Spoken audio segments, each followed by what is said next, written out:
spring training home of the Boston Red Sox. The Sox get their first look at division rival, the Baltimore Orioles, live from JetBlue Park in Fort Myers. Hi, everybody. Great to have you with us today. I'm Dave O'Brien alongside Steve Lyons. Garen Austin joining us just a couple of minutes. Red Sox off to a 2-0 start so far in the spring. Today getting a look at the Orioles and getting a look at Hanley Ramirez in the heart of the lineup as well. Yeah, we've been watching Hanley swing the bat in batting practice, and he is absolutely crushing the ball. He's talked so much this spring about his health and how much better he feels. He lost 15 to 20 pounds. He's more fluid, and his shoulders don't hurt. Let's face it, his shoulders last year were killing him, among other things. The other thing I think that really hurt him was not getting on the field very often. I think he really enjoyed the contrast between being a DH and then being on the field. And guess what? One more thing. With the potential of J.D. Martinez in that lineup hitting behind him, I think you're going to see a good year out of Hanley. Mookie Betts, Xander Bogaerts also in the starting lineup today against the Orioles. Join us in a beautiful sunshiny day here from Fort Myers, Florida. Red Sox and the Orioles on the way next.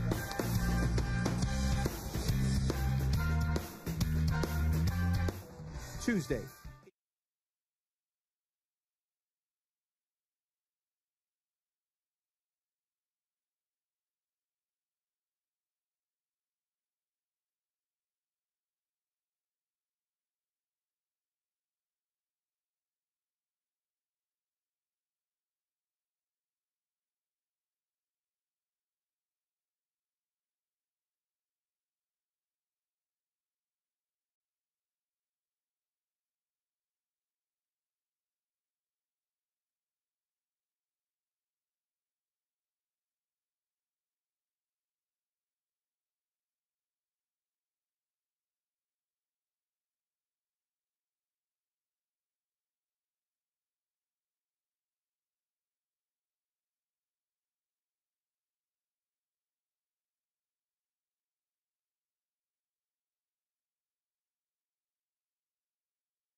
Spring training on Nesson is brought to you by Ace Ticket. It's more than a ticket. Visit aceticket.com or call 1-800-MY-SEATS. And by Jordan's Furniture, the furniture store of the Boston Red Sox. Perfect day to be out on the beach today or in the stands here at JetBlue. Red Sox taking on the Orioles for the first time here inside the Grapefruit League. Great to have you along with us, Dave O'Brien, Steve Lyons, and Garen Austin. Red Sox will be turning the baseball over today to left-hander Brian Johnson. Alex Cora was talking a lot about that today and what this spring may hold. Garen will have more on that in a little bit, but he's certainly in the running, not just for a spot in the bullpen, but a spot in the rotation as well. Remember, Johnson last year responsible for one of the more scintillating moments of the Red Sox season when he tossed the club's only shutout. That was in late May. That came out of absolutely nowhere. It was really one of the great days all summer long. Well, it was the early part of the summer, late spring, when he did it. But he was just spectacular that day. Didn't walk anybody in 9 innings. He got some of the better defensive plays all year from Jackie Bradley, among others. But it was one of those feel-good moments. Jackie running that one down up against the wall for that final out of the afternoon. Great running catch, and you just didn't think it was coming, Steve, and he had been through so much. His folks were in the stands, and his family was there to watch. And baseball has that ability, right, with all the games on the schedule, all the guys who can suit up, for someone to come out of nowhere and perform like that, especially a guy who's been through a lot of things in his career. And really lift the spirits of everybody involved, his teammates, himself. You know, most athletes, when they have a good performance, they're like, well, that's kind of what I'm supposed to do. But you could really see the joy in his life and in his family's life on that day. We got a chance to talk to him in the post-game show afterwards, and he was beaming. And that's a wonderful thing to see from professional athletes when they have a great performance like that. So Johnson, 2-0 last year, a 4.33 ERA. And Brian grew up right here in Florida. He started in Brevard County at Cocoa Beach High School and then went on to the University of Florida. So friends and family in the crowd here. Here's a look at the Baltimore Orioles now, and look at their lineup. They don't have many guys you may know because it's pretty much Prospect Sunday for them. Craig Gentry will lead it off. Joey Rickard's a name you'll know. He's in right field. Austin Hayes, the DH. Anthony Santana in left field. Garabez Rosa at first base with Ryan Mountcastle at third base. Ruben Tejada at second. Luis Sardinas at short. And Austin Wynn, serious catching prospect, is the number 9 hitter. Yeah, take a look at the defense that the Red Sox are throwing out there in the outfield. Tavares Lynn in center field and Mookie Betts in right. Across the infield, it's DeJesus Jr. at third base, Xander at shortstop, Quiros at second base, and Hanley Ramirez over there at first base. We'll keep an eye on that. Brian Johnson, your pitcher, with Blake Swihart, your number 4 hitter, catching him today. Well, the weather, a big hero today, as it always is. 83 degrees, plenty of sunshine. Not much of a threat of rain. The weather so far in camp has been perfect here in Fort Myers. So Gentry about to lead things off for the Orioles. Buck Showalter is back as the skipper. 2017, really a big step backward for Baltimore. They fell to 75 and 87. And the big question about Buck's team this year is, are they rebuilding or are they trying to be legitimately competitive? You look at the prognosticators around baseball, they don't give them much of a chance. It might be a little less about what they've done and a lot more about what the Red Sox and Yankees are about lately. Gentry fouls first one away, and we are underway. Also expected to see Joe Kelly today, Matt Barnes, Carson Smith, maybe Robbie Scott, Marcus Waldron, among others.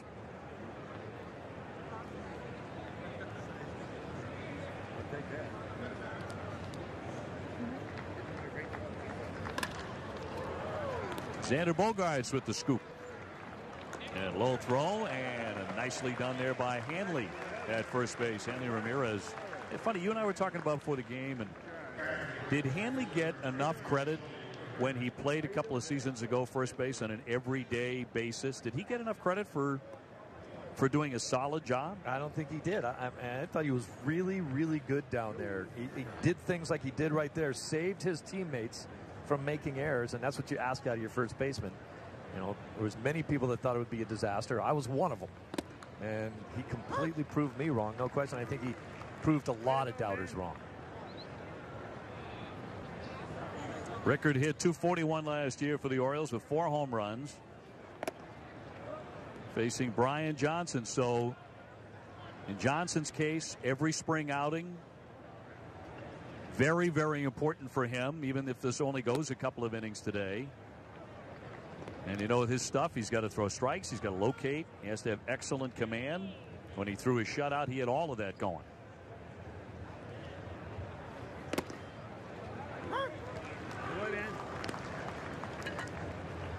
And he was a star at the University of Florida. He was an outstanding hitter. He hit like .325 with power. All-around player, man. 2-2. And the breaking ball will miss. But one of the things that, you know, Hanley will get used to again, he's going to have to put a lot more work back into first base again like he did when he prepared for 2016. Where he's playing right now is very scary on a sharp one hopper to a third baseman. It's a long run. Got him. Breaking ball eating up Rickard. 2 up and 2 down. Talking about Brian Johnson's story. For more on that, let's go to Garen.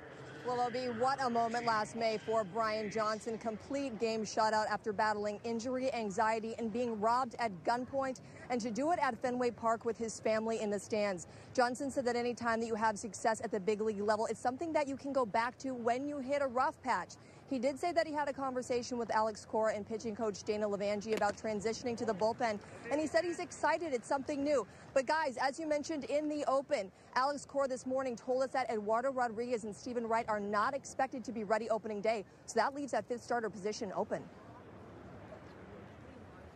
And Garen, as you know, there was a lot of talk about, just the bullpen for Johnson coming into spring training. So that's a new wrinkle that Garen's talking about today, and she learned from Alex Cora, that Johnson is being considered for a spot in that rotation.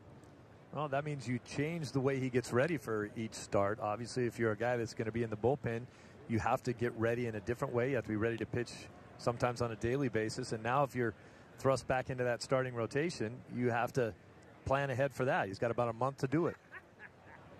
1-2. Facing the DH Austin Hayes here. It was a big surprise last year. He got to the major leagues after being drafted in the 3rd round out of Jacksonville just the year before. His collective numbers in the minor leagues: hit 32 homers and drove in 95 runs. A couple different stops for him, as you mentioned. Then he got to the big leagues. He got about 60 at-bats with the Orioles last season. Had a home run and 8 RBIs in that stint. They might not have a lot of their major leaguers here, but they do have 3 or 4 of their top prospects in this game today. Popped him up, busted the bat as well. Quiroz, the second baseman, out to retire the side. Johnson looking good. Got him 1-2-3, and the Red Sox are coming up.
Red Sox to bat for the first time today. Here's a look at the starting lineup with Mookie Betts leading it off in right field.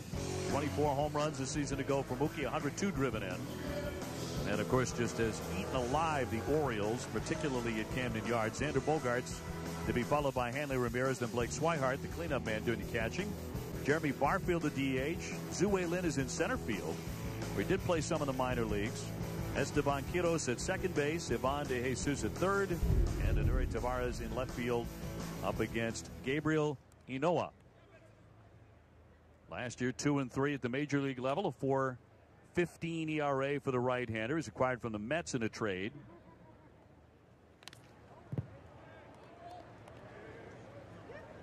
Sox have won their first 2 Grapefruit League games. Have actually won all 4 games they've played, including the wins over Northeastern and Boston College.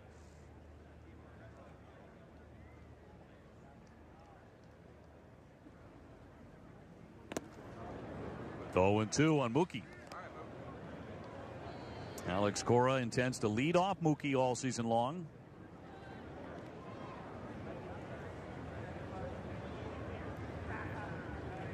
A rarity for Mookie, of course. A strikeout. Down he goes. 1 away. Well, let's check out the defense for the Baltimore Orioles in the outfield. Looking at Santander, Gentry, and Rickard. In the infield, Mountcastle, a big prospect for them. Sardinas at short. Ruben Tejada at second base. And I'm going to love the way you're going to say this guy's name, Rosa, as the day goes along. Inoa and Wins is the battery today. Xander Bogaerts, 273 last season, 10 homers, 62 runs batted in. I want to hear you roll some R's today. Oh, you know I love it. And you're right about all the prospects for the Orioles. If you look at a list of their top prospects, about 4 of them are in this game.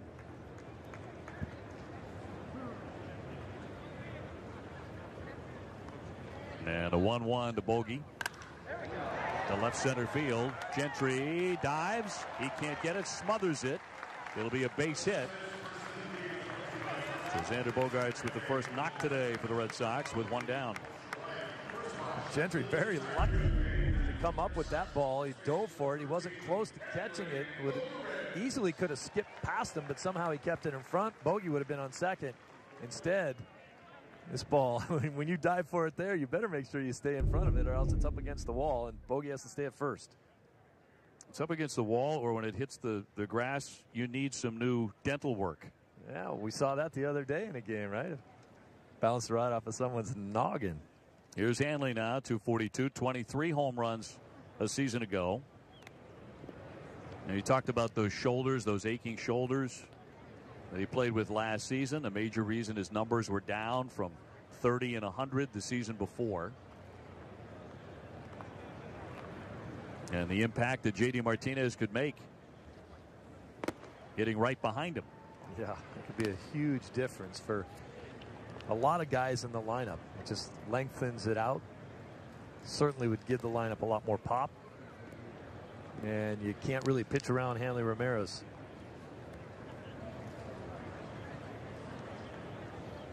Hanley's also talked about going on the TB12 method, the diet of Tom Brady.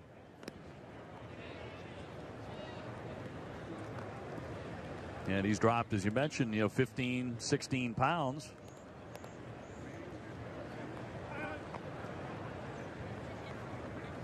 And really spent the winter concentrating on Brady's workout guidelines as well.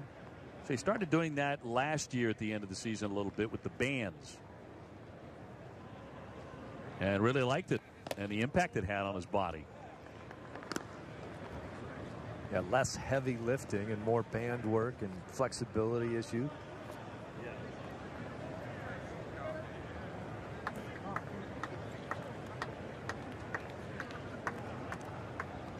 Now, Hanley likes getting out there and playing first base, too. I mean, people don't forget that this guy spent most of his career as a shortstop. But it goes and fouled away by Ramirez.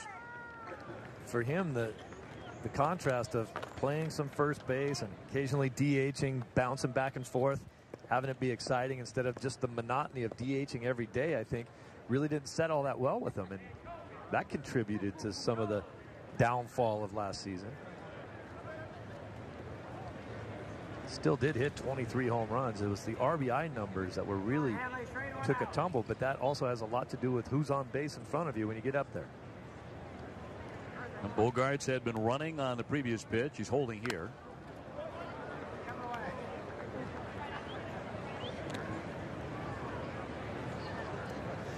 Blake Swihart on deck.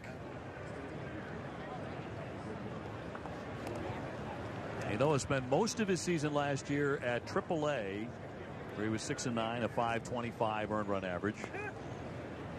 Did get promoted and pitched a little bit better, actually, at the big league level.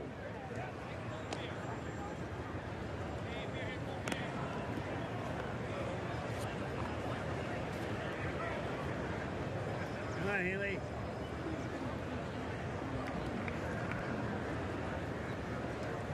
One down, Bogaerts aboard at first base, and the 2-2 to Hanley.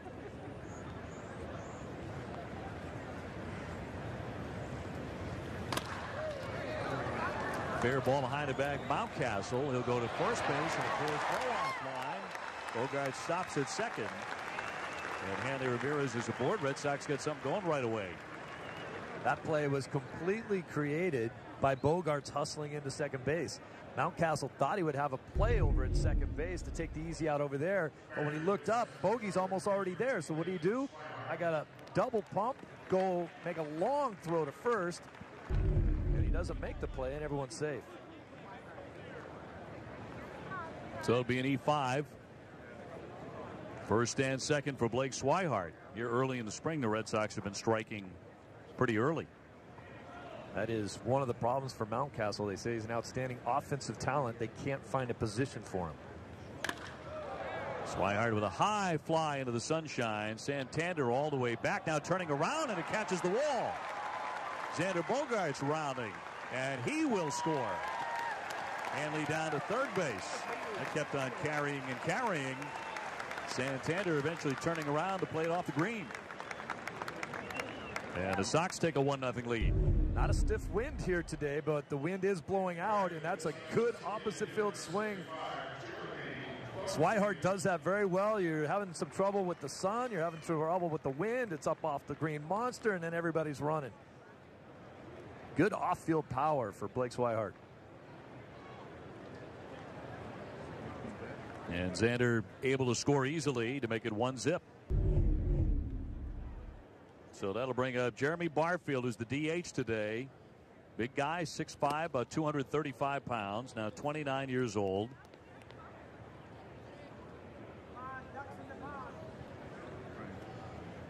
And last year, between Portland and the Paw Sox, he hit 28 home runs.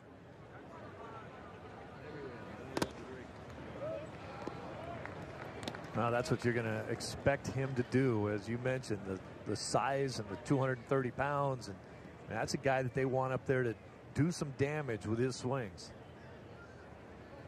Signed with the Red Sox after being named MVP of the Independent Atlantic League in 2016, but he has bounced around. He's been a lot of places: Vancouver, Kane County, Stockton, Midland, Sacramento, Camden, Sugar Land, New Britain, Albuquerque. And as mentioned in the Red Sox system last year. How many of those towns have you been to? 2. No, you've been to a couple. Well, a couple, but you're right. I mean, you're talking about that's the sticks.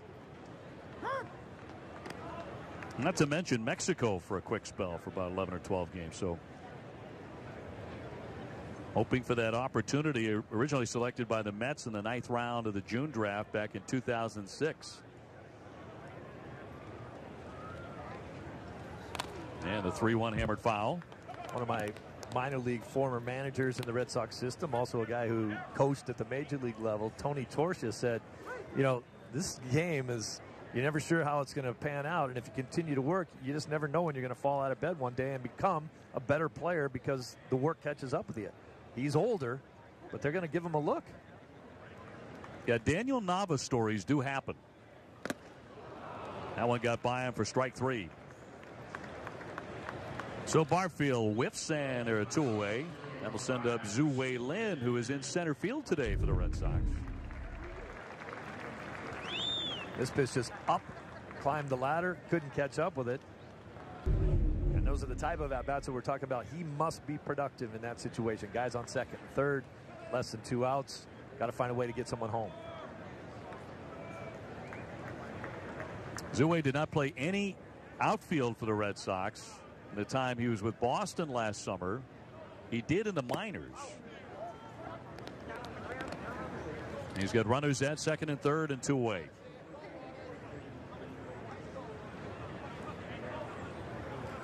Swung the bat very well with Portland, hitting over 300.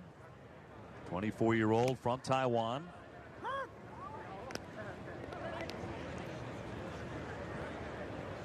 First game up with the Red Sox, hit 268, 25 games.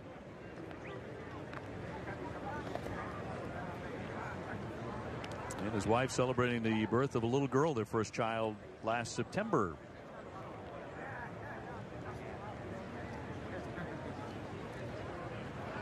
So Hanley Ramirez at third base, and Blake Swihart with that RBI double now at second. 2 down.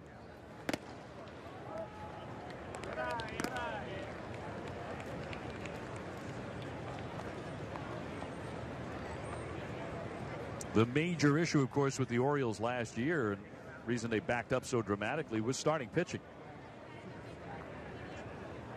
They certainly have the offense to play with anybody when they have all their regulars. It seems like that's always the issue with the Orioles. You know, they can bang with anybody and they can't get anyone out. Even when they thought they had turned the corner with some of their big-time starters, those guys would turn around and have a bad year.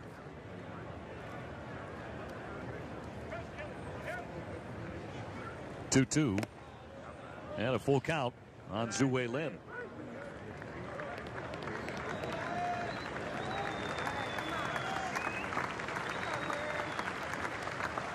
Very patient for Lin at the plate right here. A couple guys to drive in. He's not overexcited about it. He spoiled that one. Still 3-2.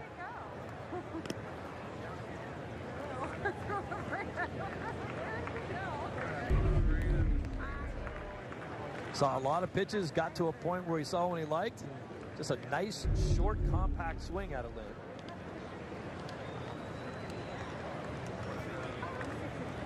Esteban Quiros on deck and the payoff pitch. And he walks him. And load up the bases. It's all filled up for Quiros.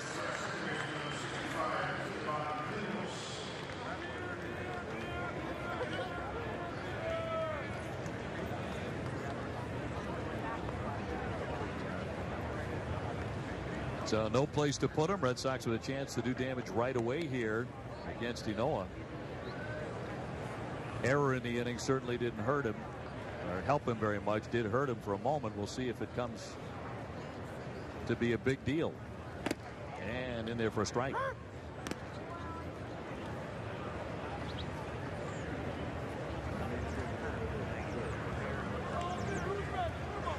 Anthony Ramirez at third, Blake Swihart at second, Zue Lin at first. Marvin Hudson set on the corner in the count 0-2.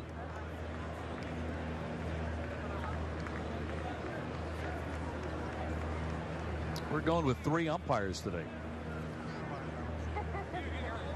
Short staff on this Sunday. One dives down, 1 ball, 2 strikes. It is odd in a Major League Baseball game to see an umpire standing between the pitcher's mound and second base. The 3 umpire set, that's kind of where he has to go to cover everything. Well, I remember in the minor leagues just, telling umpires to move all the time. Can you move over? I can't see through you. They love to hear that. Yeah. Got a piece of the 1-2. We've seen that from time to time, launch a couple of arguments between player and umpire, which I never understood. I mean, to the umpire, aren't you compelled to move? You would think. I need to be able to catch the ball. I can't see it right through you. Sometimes you see guys, chirping back and forth like the umpire goes, no, I'm not going to move. 2-2. It's an interesting look as we see when Swihart, on that last pitch, when Swihart took his lead, he became exactly in the middle between the umpire and the shortstop, and they were all in a straight line. So how was any of them seeing what they're looking at? Right. They're all looking slightly to their left to see home plate. Foul ball, caught a piece of the foot. So they'll do it again on 2-2. Ivan DeJesus Jr., third base today for the Red Sox. He's on deck. And when you're a base runner, sometimes you intentionally do those kind of things too. You try to get in the way of the fielder, try to get in his line of vision, so he might not get as good a jump on a ball. It's not your greatest worry when you're leading off, but for a guy like Swihart right now, why not stand right in the guy's way? Bases loaded, 2 down, and a 2-2. Tito's having pesky at bat here against Inoa. After being down, 2 strikes and no balls.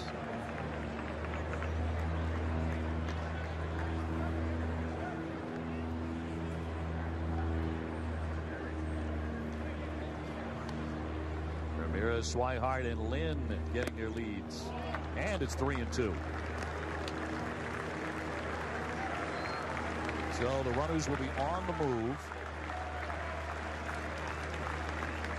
Red Sox have forced the Orioles starter for Buck today to throw a lot of pitches here in the first inning.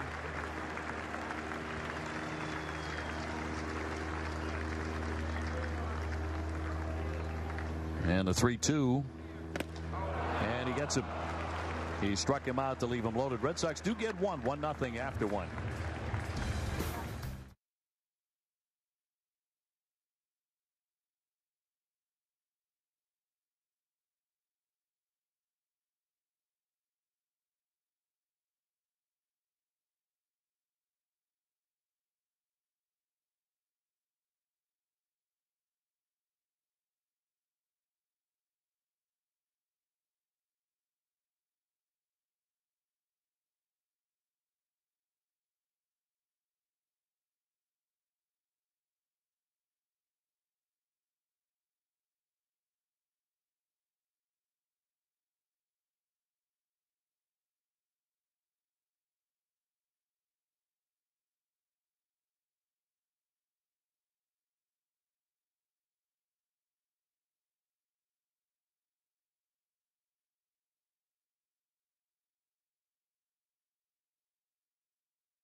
Spring training game on Nesson is brought to you in part by Ace Ticket. Ace Ticket, where Red Sox fans go for tickets to all their favorite events. From sports to concerts, Ace has the best selection at the lowest prices. Visit aceticket.com or call 1-800-MY-SEATS.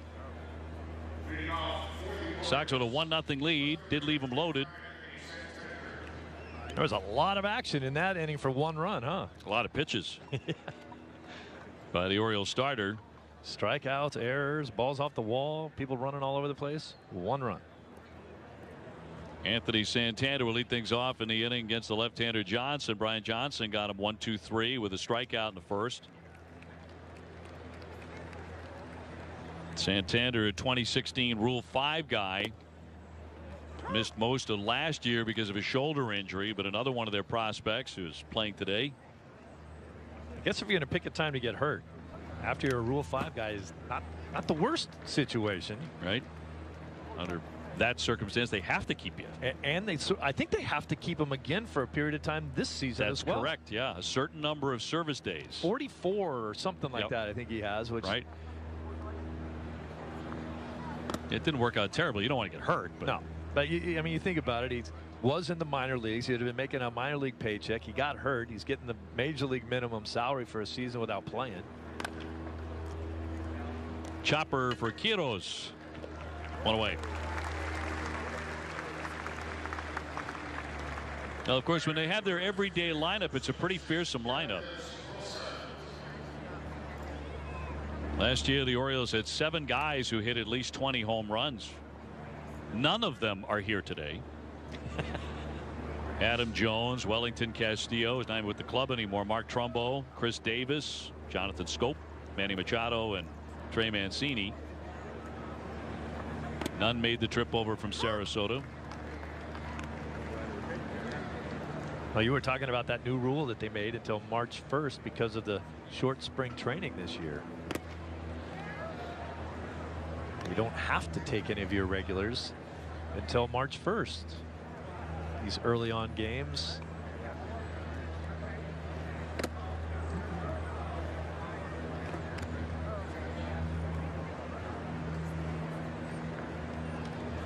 Rosa, the first baseman, getting an opportunity to play here today at JetBlue.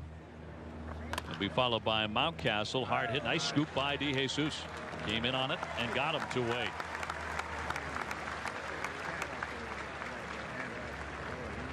You have 2 options on a play like that, but you better make your decision quickly. You can take a drop step and catch a longer hop, or you can decide to come in and charge it and get that real short hop right there.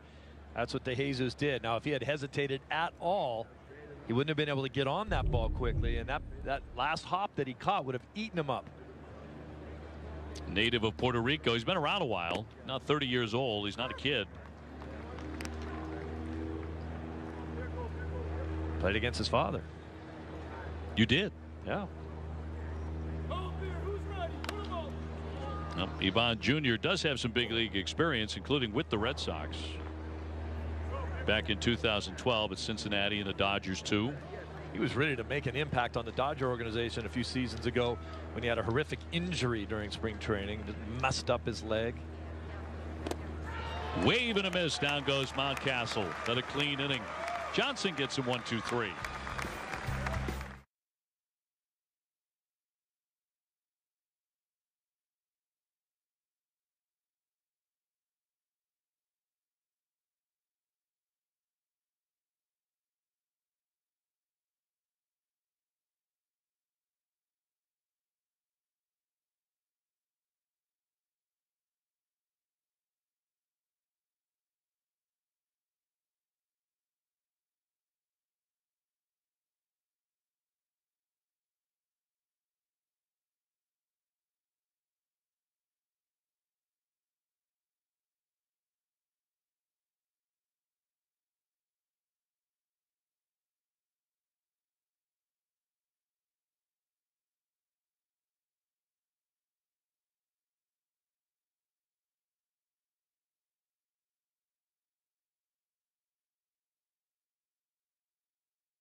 Return to Fenway this season, including player bobbleheads, gnomes, and much more. For tickets and more information on the entire giveaway lineup, just visit redsox.com/promos. Steve Lyons, Dave O'Brien with you. Brian Johnson with 2 very nice innings. Certainly not facing an A-list lineup today by any measure with the Baltimore Orioles, but he's getting the outs against the guys who are in there. Yeah, you rattled off the 19 guys that hit 20 homers for him last year. Yeah, I'm here. right. But hey, you know, at the end of the day, you still have to get the guys out that they send to the plate, and he has done that. DeJesus Jr. in the lineup today at third base, just made a nice pick. His dad played for a long time in the major leagues, as Steve mentioned, 15 seasons with the Dodgers, the Phillies, St. Louis, the Yankees, the Giants, Tigers.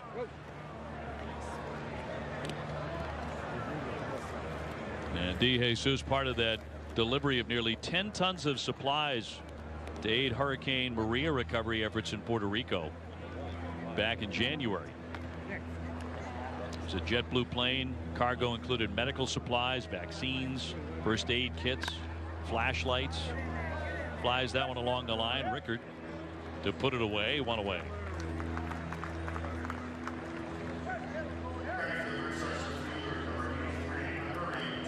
And Uri Tavares will be next. He's in left field today, and then Mookie Betts.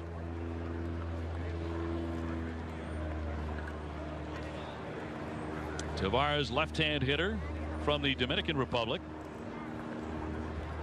Played at 3 levels last year, including for the Paw Sox. He hit .244 there with 4 home runs.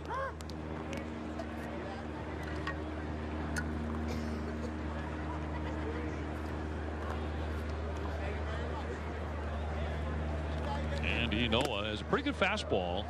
Missed with that one. And he's using it. I mean, 90% of his pitches so far have been fastballs. He's running it up there, so nothing too surprising for these guys at this point in the game when everybody's seen them. Popped into left. Santander, plenty of time. And right on cue, he threw a slider. Gets in out with that. 2 up, 2 down. Mookie Betts next. Mookie, we talked about how rare it is for Mookie to whiff, which he did at the top of the game for the Red Sox. One of the toughest strikeouts in all of baseball. He struck out swinging back on April 19th at Toronto. That snapped a streak of 129 plate appearances without a strikeout at the major league level.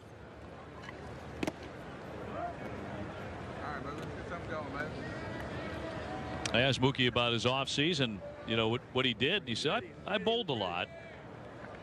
I said, any perfect games? And he goes, yeah, a couple perfect games. It's like, that's like not a great bowling season for him. A couple perfect games. He's thrown more than he's counting anymore. Yeah. He's pretty humble about it. He is a heck of a bowler. Went on the tour, didn't he? Yeah, some version of it. Yeah, with professionals. And, yeah. You know, they all looked at him like, you could do this for a living, kid. if it paid as well as your other gig. Doesn't. I think there's a lot of things that Mookie could have done. Yeah, he continues to dominate the ping pong table in the clubhouse too.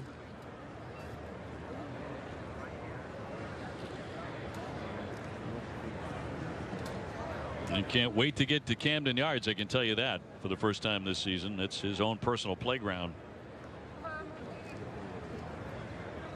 He has just torched the Orioles there. 2-2.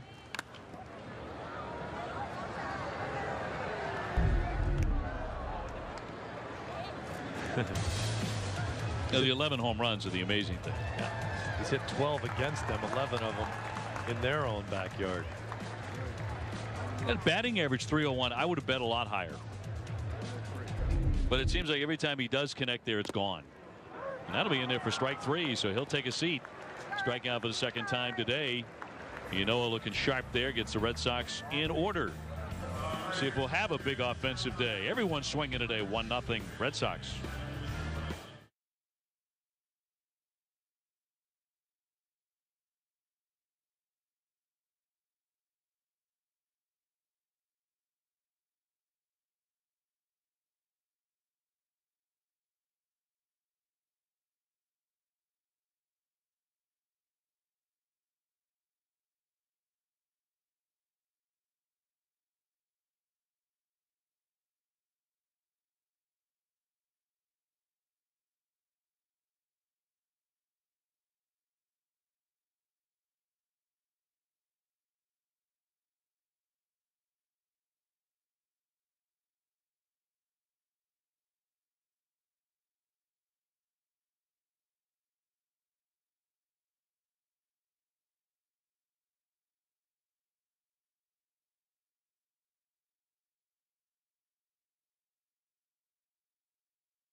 Well, best way to stay on top of the Red Sox schedule this year is to import the NESN Red Sox calendar into your favorite calendar program.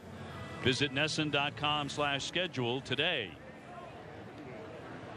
So the day done for Brian Johnson, giving way to Joe Kelly. Had a really fine season in 2017. 54 appearances, a .279 earned run average, and a lot of fastballs well over 100 miles an hour. I think he finally found a niche that he likes and he's productive in. And when he was a starter, no one was really sure how he wanted to be used. He wasn't sure if he was going to be a power guy or maybe take some off and throw more strikes. He did have trouble throwing strikes at times, and now he's kind of settled in.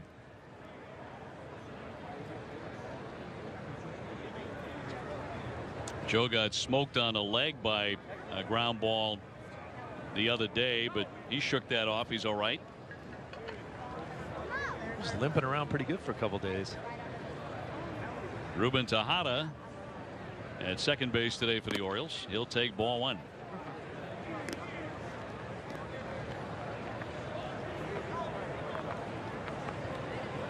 Orioles got off to a very good start last April. They went 15-8 out of the gate.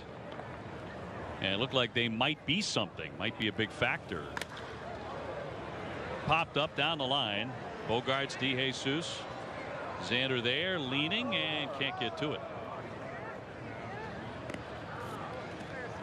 That's how the netting there might hurt some of the defenders every once in a while, because I believe, and unless my angle was bad, I believe Bogarts would have caught this ball had there not been any netting there. But he couldn't reach out far enough to get it because you run into the net.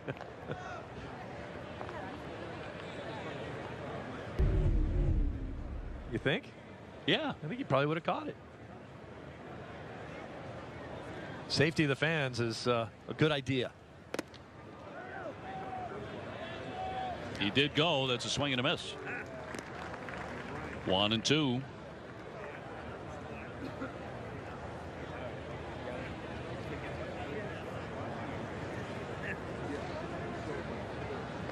I mentioned the Oriole rotation really cratered on them after the decent start in the month of April, and they could not sustain that winning pace. And in the end, they really limped down to the finish line, winning just 4 of their last 23 games. Ouch. Closer Zach Britton ruptured his Achilles over the winter. They also saw catcher Wellington Castillo leave for the White Sox.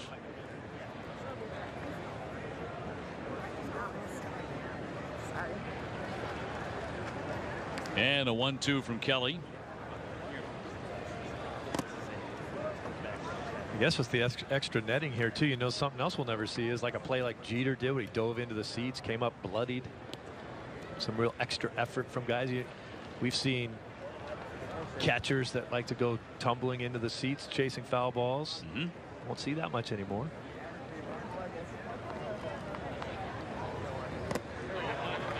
Disappeared. Down he goes, strike 3. Tejada, a strikeout victim. That's the third for the Red Sox today. So 1 away.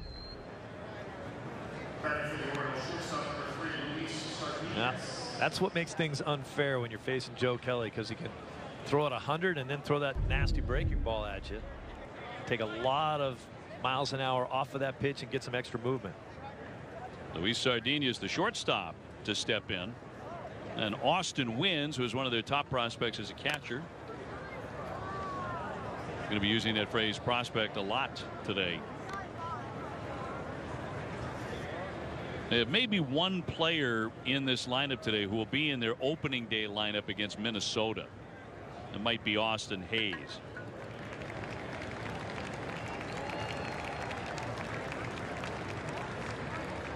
Kelly with a 1-strike pitch. Hayes is the guy you talked about before too, with the minor league numbers, 32 homers, 95 RBIs. So they're just adding another guy that's a 20 home run potential guy at the major league level. The way they built for their ballpark. Yeah. If you don't like hitting in Camden Yards, you don't like baseball.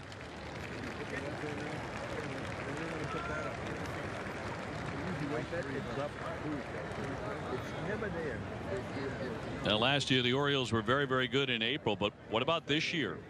If you look at their schedule, in the month of April, they have one of the toughest early schedules of anybody in the American League.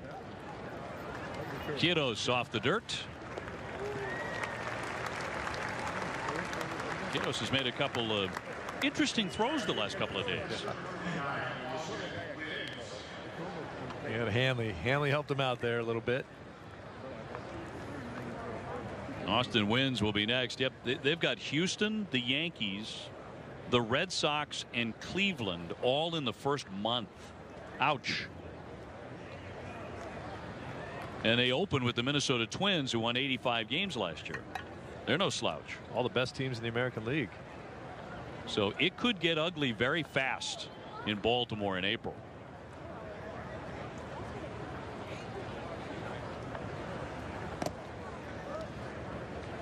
Here's one of those guys that the Oriole fans will want to get used to watching here. Still hasn't developed all that much as a hitter. Did hit a home run the other day here in spring training, but noted as an outstanding defensive catcher. Yeah, Austin Wynns very highly regarded. And they are deep coming up from the minor leagues for catching. Chance Sisco will be 23 during spring training. He's their catcher of the future. Yep. You mentioned they lost Wellington Castillo. He turned down their offer and went to the White Sox. Nobody aboard and 2 down, and the first 8 have been retired by the Red Sox pitchers today. Boston up 1-0. Xander Bogaerts and Hanley Ramirez and Blake Swihart, the first 3 men due up in the bottom of the second. Or bottom of the third. Hard to find a nicer day to play baseball in. Yeah, very, very comfortable today. And a lot of cloud cover at the moment. But it's just the sun. It's a scorcher. 2-1. Joe is not happy with that delivery.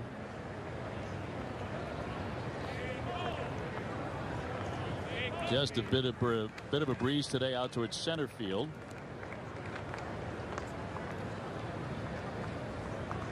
And a 3-1. Right past him. Joe Kelly has that ability on a 3-1 count to basically say, here it comes. Here's my fastball. You're getting it. See if you can catch up with it.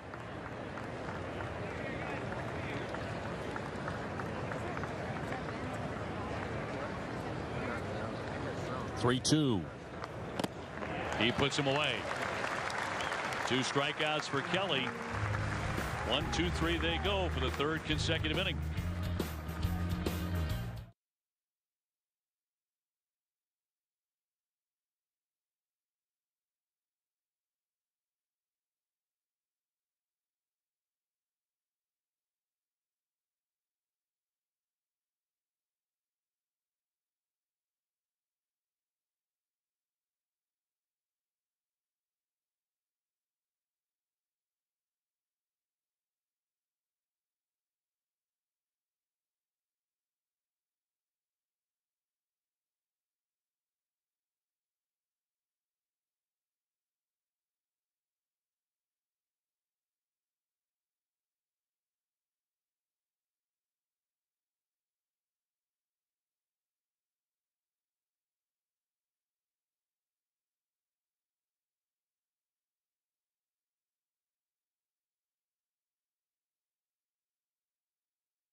We'll keep it right here on NESN after our Sox game for the Bruins matchup with the Sabres in Buffalo.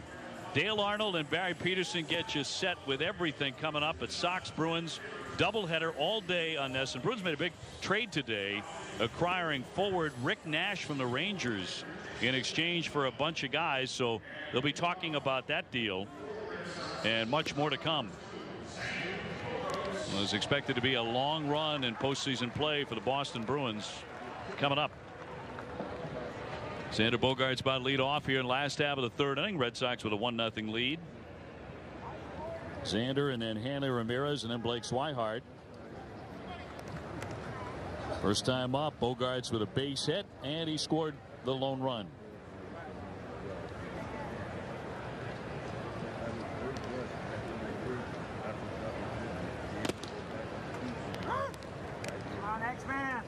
So Aquino, the left-hander, making an appearance out of the bullpen.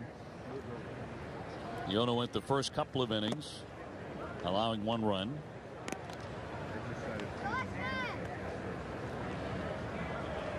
Last year, a high ERA, 7.43.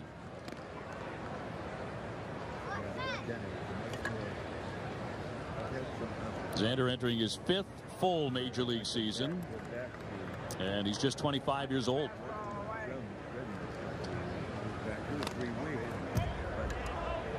Two-time Silver Slugger, looking to bounce back this year, closer to his 2016 numbers, Steve, when he was .294, 21 homers, 89 RBIs, 32 doubles. And that was a team that collectively had such a good season together. By him for strike 3. 1 away. And will send up Hanley Ramirez.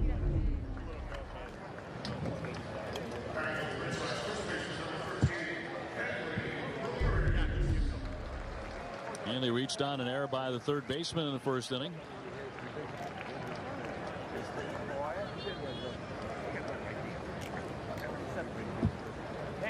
And collectively, the Red Sox expect that lineup of just the guys coming back from last year, those guys individually, to be better and as a unit than they were in 2017. There's every reason to think they will. 2016 was just an offensive explosion on the team for a lot of guys, and this game isn't built on that type of consistency. It's hard to go out there and throw up the kind of numbers that almost every guy on the team did and repeat that the next year. If I said to you, will Mookie Betts do better than 24 and 102? The power category, you think there's a very good chance he will. Hanley better than 23 home runs, particularly if Martinez ready to go and in there every day. Xander Bogaerts 10 and 62. Yeah, I think all those guys will then take a step forward back towards those 2016 numbers.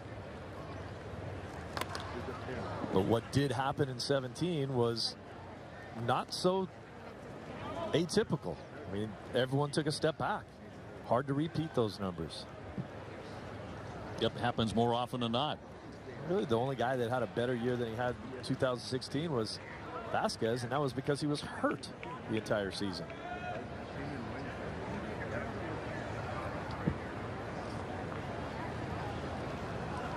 Aquino with a 1-2.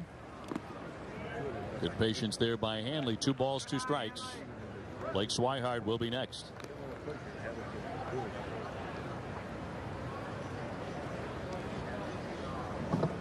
Yeah, look, we're all dying to see the lineup with J.D. Martinez in it. I'd love to. And a lefty with a 2-2. Hammered foul. Yeah, you would think the talk would be that Hanley would hit third, JD's fourth. Can't pitch around Hanley anymore because you're too worried about putting him on base with Martinez coming up behind him. That gives Hanley better pitches to look at and hit. Mookie Betts a lead off. Andrew Benintendi will be the 2-hitter. 3-2. lengthens out that lineup. One extra guy and one extra power guy that you have to think about him all the time, even when he's not hitting. That makes everyone else better. J.D. Martinez aside, the single most intriguing hitter to me in that lineup right now is Devers. The damage he is capable of doing. And intriguing is as much as anything else because he's a baby, 21 years old, and gave you such a taste of what he's capable of last year. Yeah, the upside is off the charts, and you may be talking about him being in your 5-hole. True. I mean, it could go Hanley, Martinez, Devers. A good at bat by Hanley Ramirez. He'll take ball 4. So Hanley is on with 1 down. Let's toss it down to Guerin.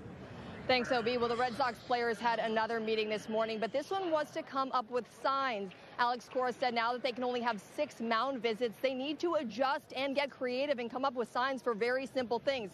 Now, the team broke into 3 groups, pitchers and catchers, and they presented their signs to the group this morning. And Cora said he was really impressed with the creativity. But, guys, we were also told that Christian Vasquez is taking out the winning group tonight because he took his phone out during a meeting with Cora. Which is a no-no, right? That's a no-no. So guess what you get to do? Pick up the tab.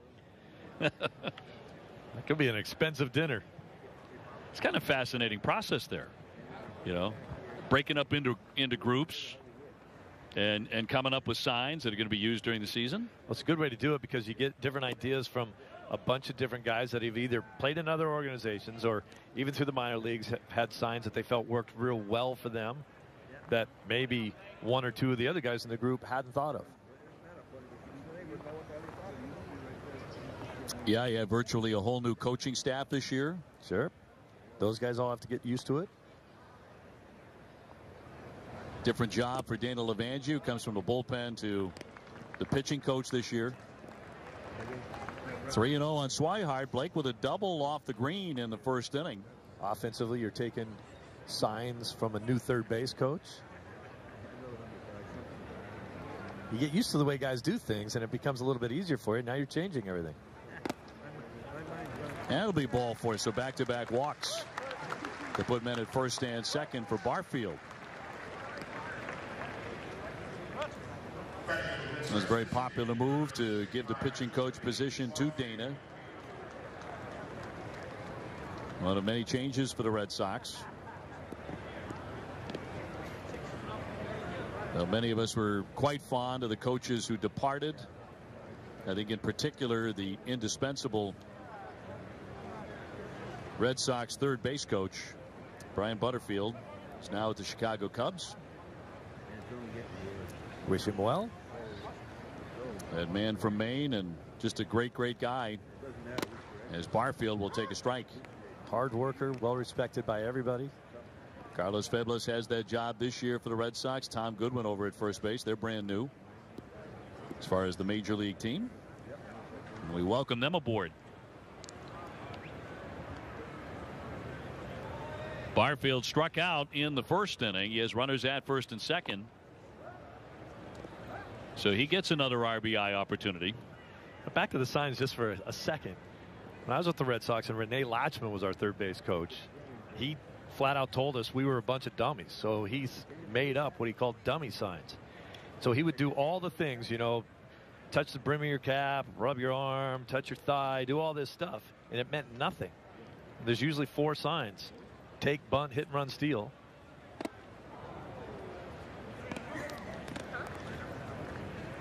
He'd go through all of those signs, and then after doing all this, you're watching him, and it didn't mean anything. If he clapped one time, that was a bunt. Do all the signs out of that. The clap was the 2 bunt. hands. Yep. The clap were the signs. Yep. And nobody ever really picked it up. It was so simple. Everyone's watching for something else. So you really didn't go by an indicator. Nothing. That's pretty basic. Bunt, steal, hit and run. Wow. Barfield is swinging a miss. He'll strike out for the second time. That'll keep runners at first and second for Zhu Wei Lin. You don't need an indicator when nothing you're doing means anything. Right. This came up empty right there. We've seen him swing through a couple pitches today. My high school signs were more sophisticated. I know. Clapping your hands. 1 time's a bunt. 2 times a hit and run. Yep. 3 times a steal.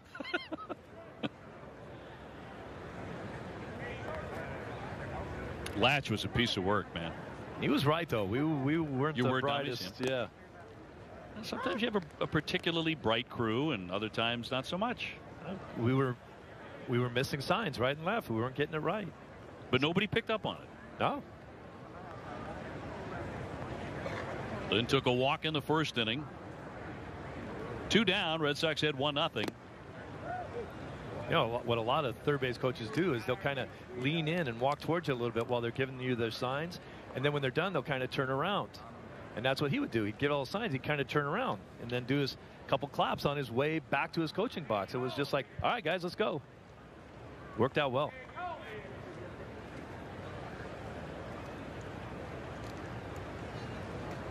One to Zue Lin. And a strike. Was there a louder man you ever met in your life than Rene Latchman? Booming voice. What a booming set of pipes he had. He was a little before his time on the old metrics, too. He spent a lot of time looking at numbers and trying to figure out tendencies of other clubs. Well, I know when he was the third base coach for the Red Sox, a lot of guys he had thrown out at home plate, and he took a lot of heat for that. That's in there for strike 3, but a great guy, great baseball guy. Well, the Red Sox threaten but do not score. 2 left.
Well, we are back at beautiful JetBlue Park here in Fort Myers, Florida. Happy to be along with you as we go to the top half of the 4th inning. Sox have a 1-0 lead on Baltimore. New pitcher will be Matt Barnes.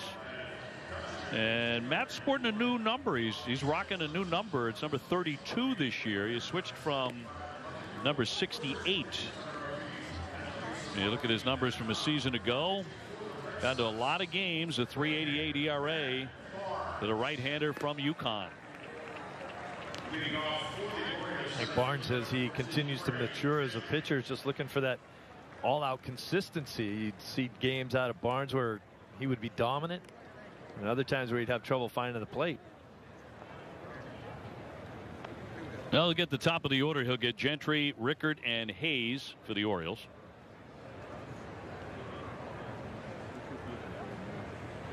Red Sox pitching so far has been very sharp. In fact, no hits. Johnson with the first 2 strikeouts. Joe Kelly went 1 inning, 2 strikeouts. Both of them look very good.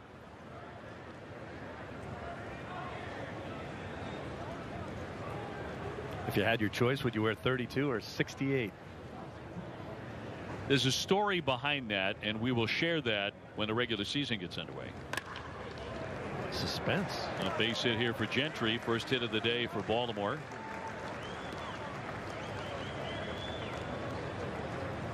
And that'll send up Joey Rickard. The Red Sox will play at Pittsburgh tomorrow.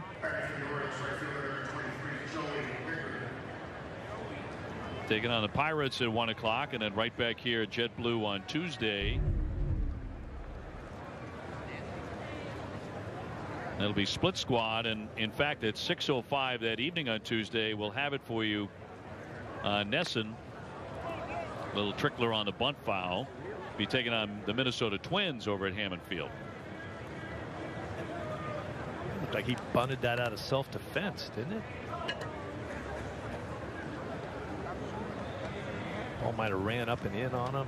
It was kind of an ugly bunt attempt, that's for sure.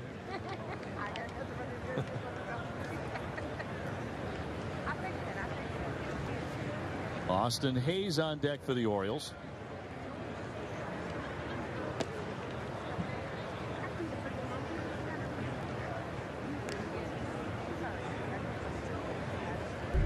They'll go back to the bunt attempt. His hand came off the bat. It looked like he was really trying to get out of the way of the ball, and it hit his bat anyway.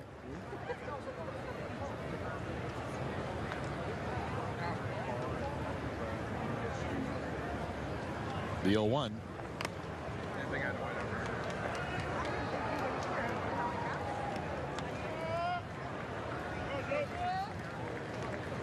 And one of the major storylines of last season for the Red Sox was the extra inning ball games that the Sox played. They played 18 extra inning games, which was the most in the majors, and won 15 of them.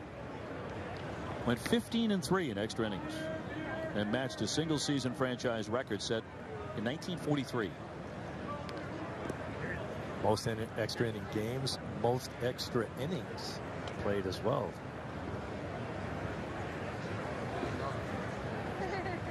One of those, a 19-inning win against Toronto on September 5th. Red Sox beat the Blue Jays 3-2 in 19, the latest walk-off win in Red Sox history in terms of innings. Would you think that the lack of offense last season really contributed to that number of extra inning games? They couldn't quite get over the hump offensively, couldn't score enough runs to win. Yep. It's another good reason to sign a guy who hit 45 home runs a year before. Yeah, maybe end that thing in 9 with one swing, which David Ortiz did quite often in his career. Even if it wasn't a game winner, a walk-off win, which of course Poppy did more than anybody, but you hit that home run, that 3-run shot in the 3rd inning. It changes the game. It changes the game. The Red Sox certainly believe they've got that guy. Big swing and a miss. Down goes Rickard on strikes for the second time. One away. Most games aren't won by, putting up a picket fence. You score one here, and as we take a look at Rickard, he's going to swing right through a good hard fastball from Barnes. It's a wipeout inning that wins a game for you. When you throw a 5-spot up there, as you said, a 3-run homer and a couple doubles, next thing you know, you're up by 4. A lot of teams don't relinquish leads like that. But 18 extra inning games, that got surreal after a while. It really did. It felt like it was every night. It did. It got to the point where, at least once or twice a week, you felt like, the Red Sox were playing very deep into the night. Fans really had to hang in there. Our viewers, not saying everybody did either, or should have. Get school and work the next day. Get tired in some cases. Trickler foul. 1 ball, 1 strike on Austin Hayes, who's 0 for 1 with a pop to second. I doubt anyone would want to do that again, but if you had to play 18 extra inning games and you had a shot at winning 15 of them, probably everyone would say, all right. It's a pretty incredible record. It is, and it reveals, a lot of grit, some tenacity to win those games.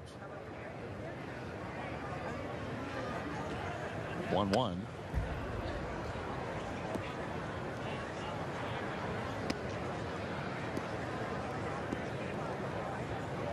You play that long and you win those games, it's one thing. You win 15 out of 18. Then it's kind of okay. It's a lot of extra baseball, but that's a heck of a winning percentage.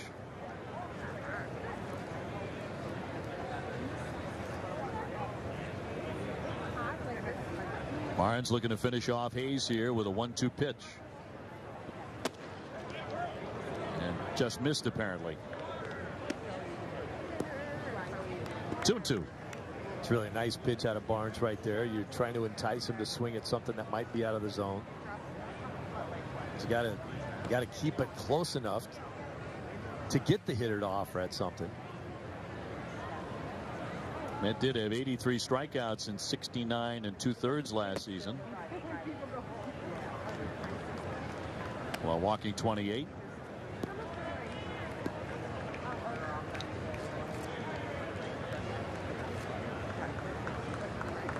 Red Sox striking first in the first inning here today. RBI double by Blake Swihart. It was a very interesting case. He's doing the catching today as well, as he tries to make the big league club again. Here's the 3-2 with a runner taking off, and it is ball 4. So Hayes up the line. He'll take first base, and Gentry into second. That'll bring up Santander. He's 0 for 1 with a ground out to second. So those are the type of at-bats for a guy like Barnes and the coaching staff and Alex Cora and everyone involved that gets you a little bit frustrated. You're ahead 1-2. You throw a really nasty pitch looking for the strikeout. You don't get it, but then you back that up with 2 more balls.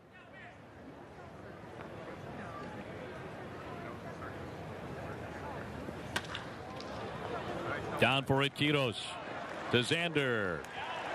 And in time, he got him. Red Sox turn the double play.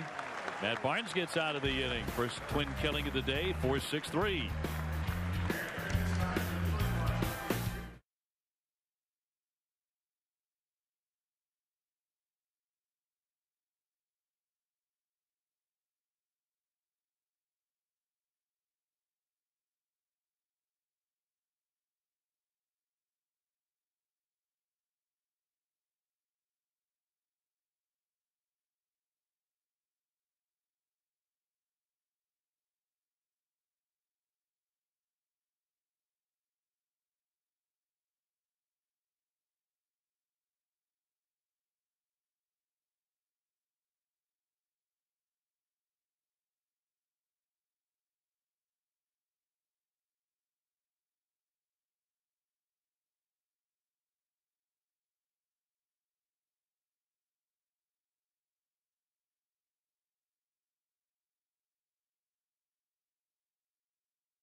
This Red Sox spring training game on NESN is brought to you in part by Ace Ticket. Ace Ticket, where Red Sox fans go for tickets to all their favorite events. From sports to concerts, Ace has the best selection at the lowest prices. Visit aceticket.com or call 1-800-MY-SEATS. Last half of the fourth inning, and Esteban Quiros, who just started the double play, will lead things off for the Red Sox. Then DeJesus and Tavares. We talked a bit about the change in the Red Sox staff this year. Massive changes, and among them Ron Renicky will be a bench coach. He'll be the guy for Alex Cora, his go-to guy. And they do have a serious connection. Back in 97-98, Renicky was Cora's manager at AA San Antonio and AAA Albuquerque, the Dodgers organization. So their relationship goes a long way back. Of course, Alex was teammates with Dustin Pedroia and briefly with Mitch Moreland, too, in 2010 with Texas. Yeah.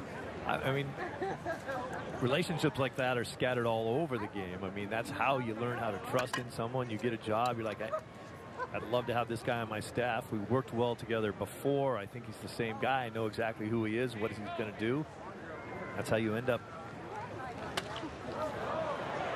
Well hit, backing up Santander to the wall, but he'll make the running catch. Kiddo's retired. One man away in the Sox fourth.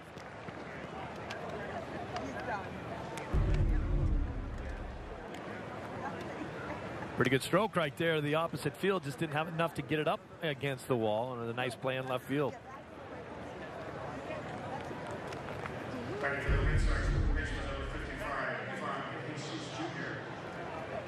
So DeJesus Jr. will climb in 0 for 1, a fly to right field so far today.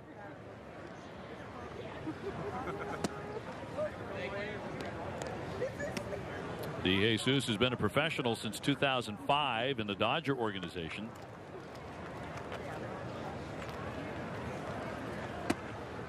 Most recently in the majors with Cincinnati in 2015 and 2016. 2016 he appeared in over 100 games with the Reds. He's just had a really tough time with injuries over his career. He may have been a teammate of Alex Cora's too, or at least in the same organization at the same time with the Dodgers. You think? I think so. Possibly. Mid 2000s. Certainly in the same organization.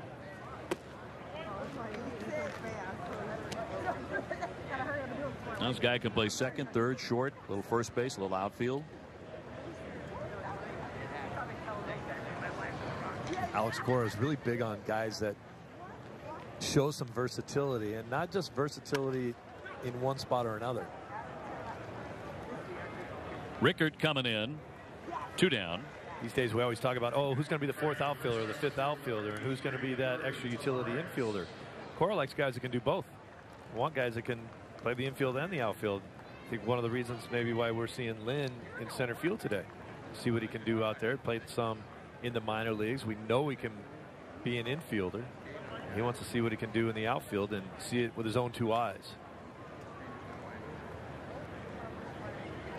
And Uri Tavares is 0 for 1. He's flied to left. Spins away from that one.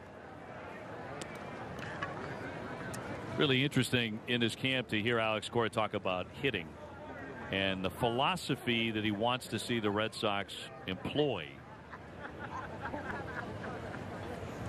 And he's got a lot of thoughts about that, and a lot of it has come from the analytics that the Houston Astros employed to help them win a world championship.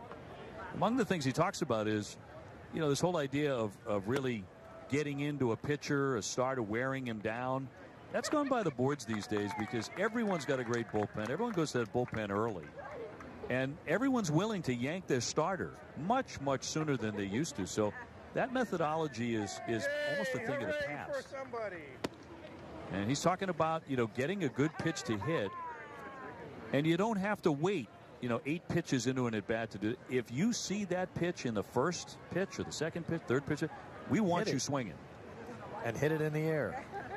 And hit it hard somewhere. Do some damage with it.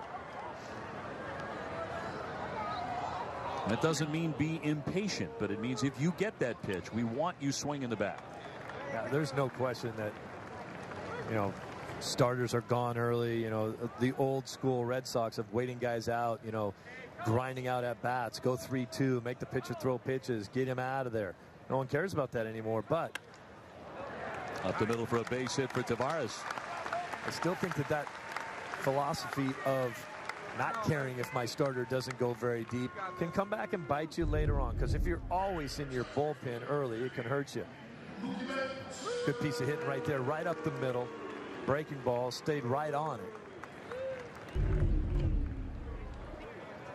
Now, you can't care every day that you're going to go get your starter in the 4th inning or the 5th inning. You know, then you don't have anybody coming out of that pen 2 weeks later that can get anybody out. On the other hand, this is a staff that has Chris Sale, you know, who expects to pitch all 9 innings.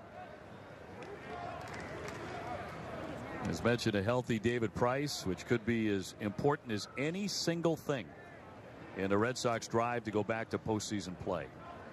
As a starter, Price was electric as a relief pitcher last year. But back in his customary role, that's in there for a called strike.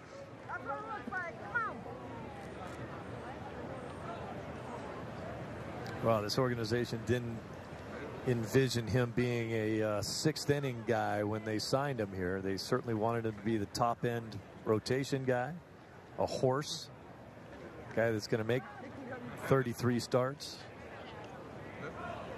He did win 17 games his first season with the Red Sox when fully healthy.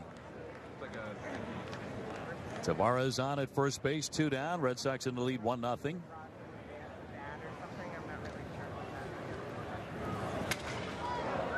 Jack but foul. Off the bat of Mookie Betts, and Mookie broke that one.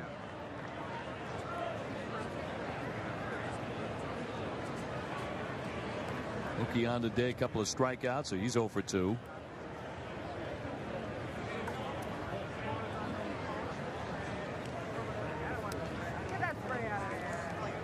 Don't need no stinging spray. Mookie Betts, the only player in the American League with at least 100 RBIs and 100 runs scored each of the last 2 seasons. And of course, he's won a right field Gold Glove both years too.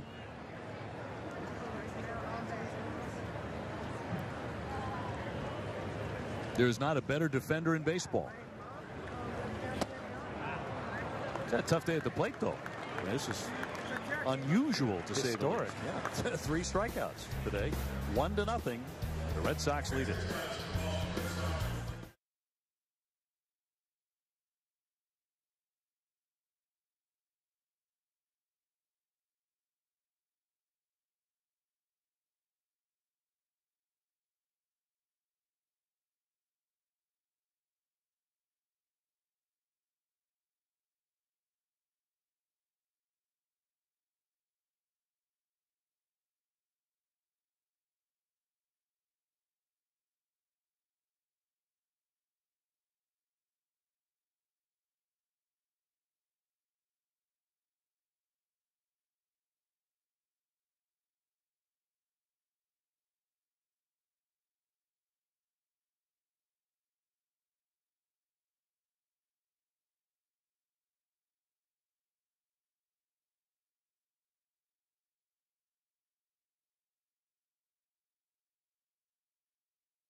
Well, new this year, the Jim Beam dugout is the first and only field-level private space in Fenway Park. It's brand new. It puts you and your guests closer to the action than ever before. You can email right now, premiumsales@redsox.com, or call 617-226-6912 to learn more about the Jim Beam dugout. I think this is going to be very popular. You're right on top of it. Brand new at Fenway in 2018. Well, Sox with a couple of changes, and most notably, it will be Carson Smith taking over on the hill. Last year with the Red Sox, coming back from Tommy John, he pitched well in very limited duty, 8 games, a 135 earned run average. Spent most of the season with Portland and the Paw Sox, and was able to get into the postseason where he threw the ball well against the Houston Astros in a couple of scoreless appearances. And back now fully healthy. This is great news for the Red Sox, because when fully healthy and unleashing it as he can, he is filthy. Unhittable slider. Sam Travis taking over at first base. He's almost like a free agent signing. Really was lost for a couple seasons. Rivera scoops and gets him. So Rivera taking over at short for Xander Bogaerts. And you're going to see a whole lot of that out of a healthy Carson Smith. A lot of ground balls to short. Ground balls and strikeouts. He's a monster, too. He's huge. 6'5", 235. You go back to 2015, Steve, when he was with Seattle. He appeared in 70 games that year for the Mariners, had a 2.31 ERA, 92 strikeouts in 70 innings. So if that's the Carson Smith in 2018 for the Red Sox, that is a very tough bullpen. Follow it up with Kimbrel. Thank you.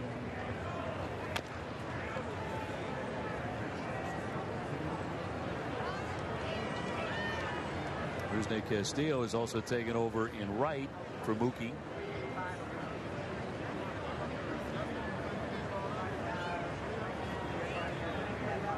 Ryan Mountcastle, the batter, 0 for 1. He struck out. A little conversation here. Marvin Hudson and Blake Swihart. It's more than a short conversation, too. Any guesses there? I think the hitter was involved in that conversation too. I don't know if maybe Swihart got hit with a backswing and didn't like it, or well, I can't blame him for that. Yeah, I mean, Mountcastle's a big, tall, lanky guy, so if he takes a big old backswing, sometimes you come back and hit the catcher. I don't know, it's just kind of like a guess, I guess. Jesus will swing it on. He has good hands over there. 2 up and 2 down. Another ground ball. Let's go back to that previous pitch.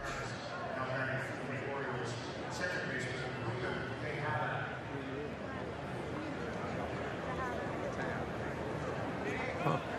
Didn't have anything to do with the hitter.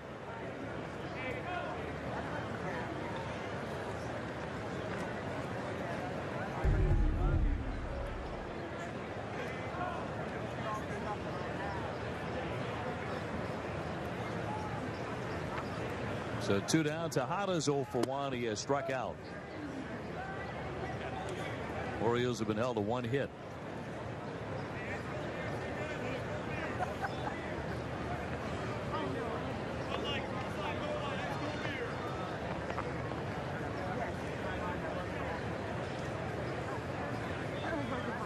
And Smith will rarely get a pitch above the knees when he's going good.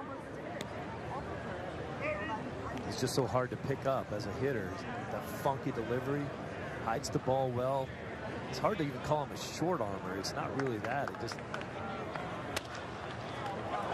it's off his glove, deflected, and he let it pass. Maybe he's got himself a 3rd out. Instead, it'll be a base hit for Tejada as Carson Smith made contact with it. And it'll be the 2nd hit of the day for the Orioles. just such a hard thing to do for a pitcher, to let a ball go by. When you see it as an athlete, you react and you try to catch it. They all do realize that most of those balls, if they let it go, they've got a middle infielder right back there that would make the play. It's so hard to tell a guy, don't catch the ball.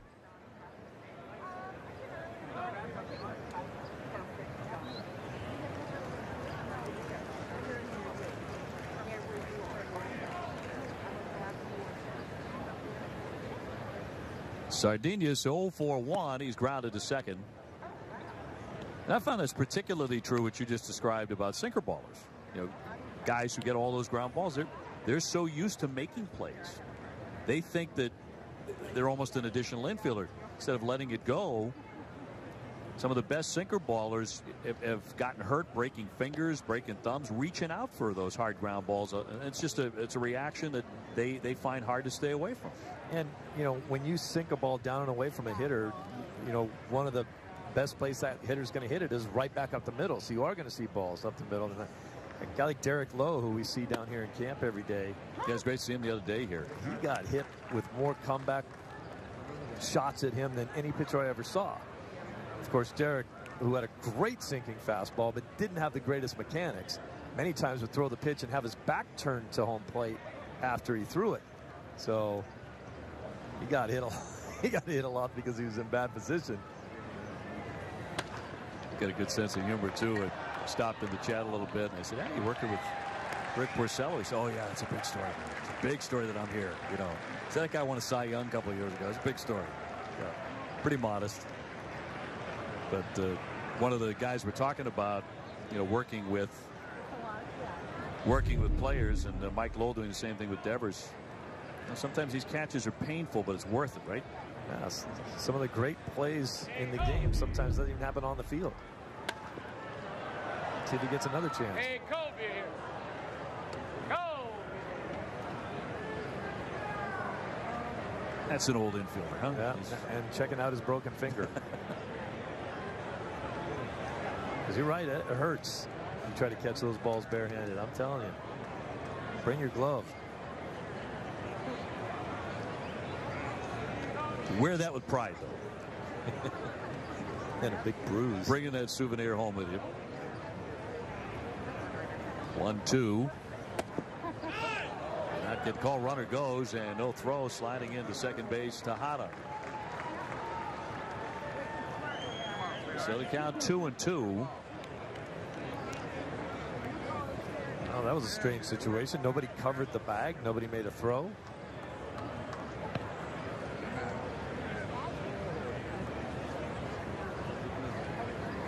That's only the second time today the Orioles have had a man as far as second base. That represents the tying run. And up the middle for a base hit. Charging on Atlanta to send the runner, and he bobbles it out there in center field, so the game will be tied. Sardinius with an RBI single, and that knocks the game at 1-1 here in the fifth. That's an interesting two pitches. As you see the base hit right here, that's a breaking ball up the middle that's going to score the run. Lynn probably would have had a play at the plate here. Just doesn't come up with it cleanly, trying to do everything a little too quickly. Carson Smith tried to go for the backdoor breaking ball for strike 3. The runner was running. No one covered the base. Swihart didn't throw down. Next pitch, the guy scores on a base hit up the middle. Sends up Boston, wins. The young catcher, he's 0 for 1 with a strikeout. It's a 1-1 game here between the Sox and the Birds. We'll meet 19 times during the regular season.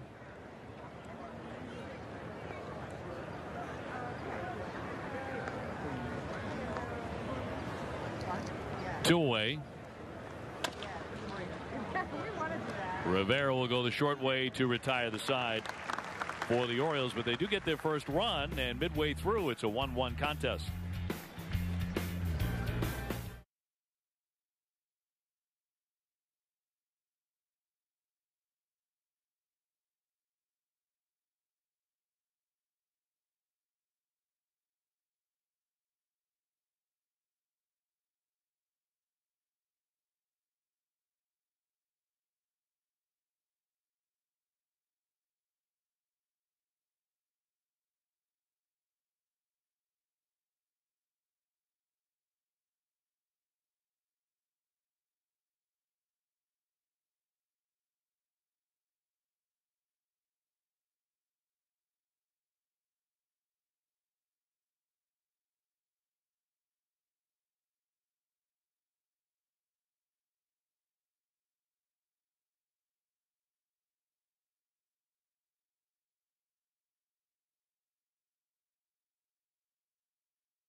Red Sox on NESN today here in spring training 2018 with a record of 2-0 to date. Right now knotted up with the Orioles 1-1.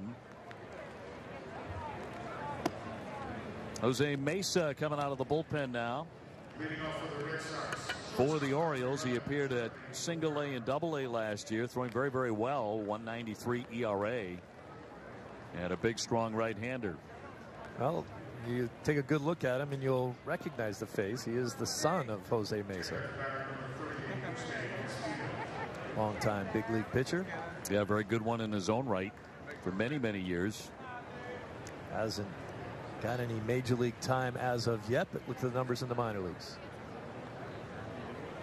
Rusney Castillo, first man in against him here in the 5th inning. Sam Travis on deck. He'll hit in Hanley's spot after coming on to play first base. They grow some big pitchers, don't they? 6'4", 230.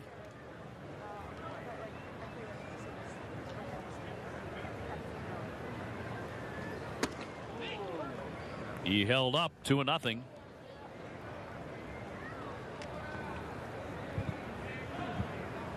Each side with a run on 3 hits. To center field for a base hit. Rusney on to start the 5th inning.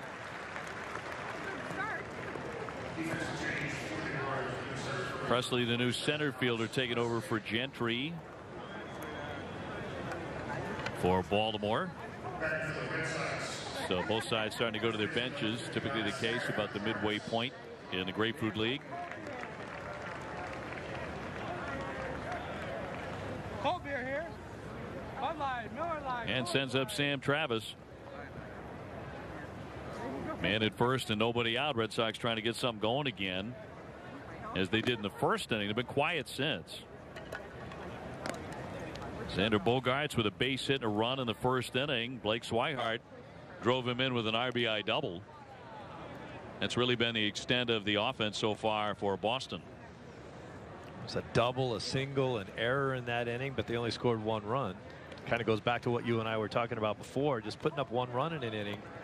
Got to do that a lot if you're going to win, but that could have been a wipeout inning in the 1st inning right there if you put a couple more hits together. Yeah, Red Sox in fact left the bases loaded.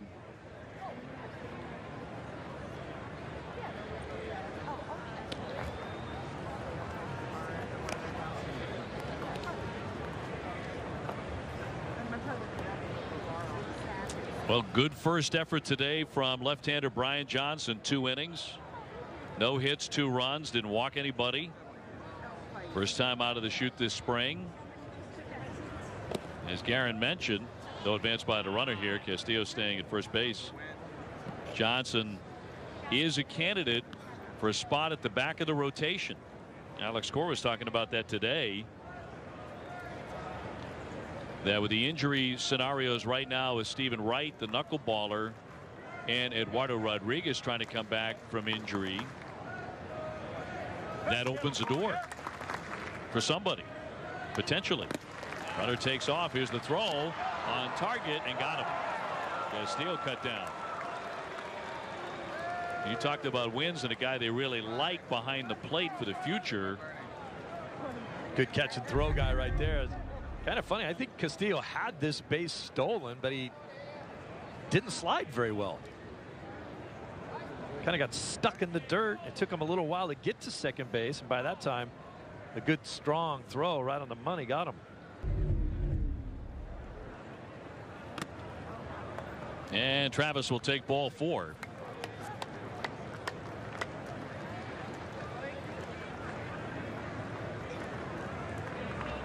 So 1 out free pass will send up Blake Swihart, who's doubling a run and taking a walk himself today.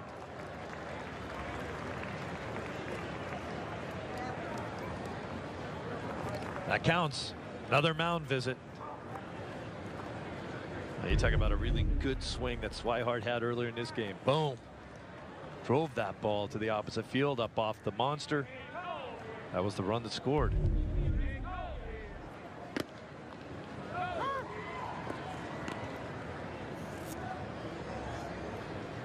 Blake back to full health. That's the most important thing, and back to catching again. Although that's not going to be the extent of it this spring. He might make some appearances in the outfield, maybe even at an infield position.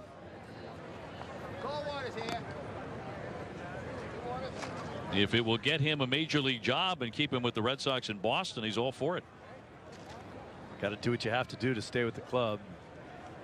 We talked about it already. Cora likes versatility. What is half?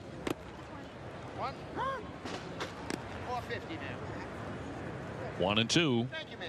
Appreciate it. Doesn't seem too far-fetched, does it, for a former utility guy to like guys that are versatile? Well, there's a lot of truth in that.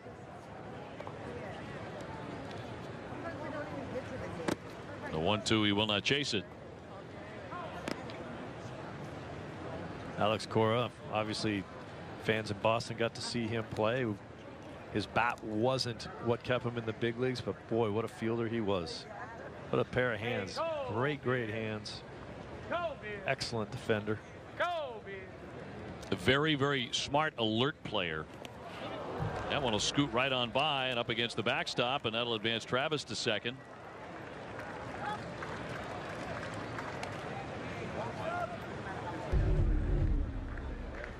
Swihart had to skip out of the way of this one. Almost got him. That's called hooking a ball a little bit.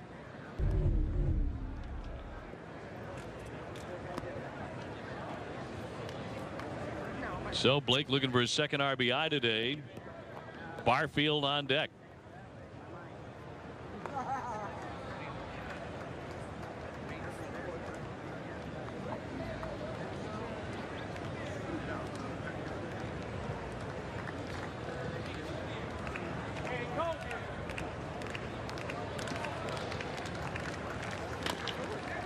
Bounding ball, but foul off first base.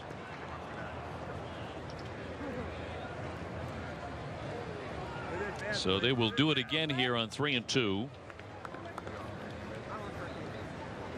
Swihart, of course, old school, no batting gloves.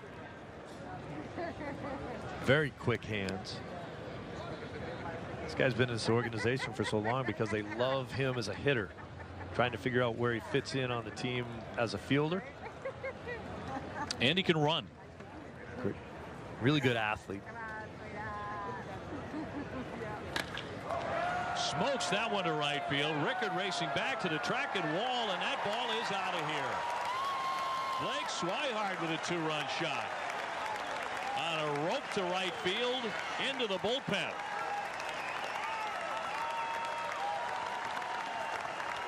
And a jolt to life here at JetBlue, courtesy of Blake Swihart.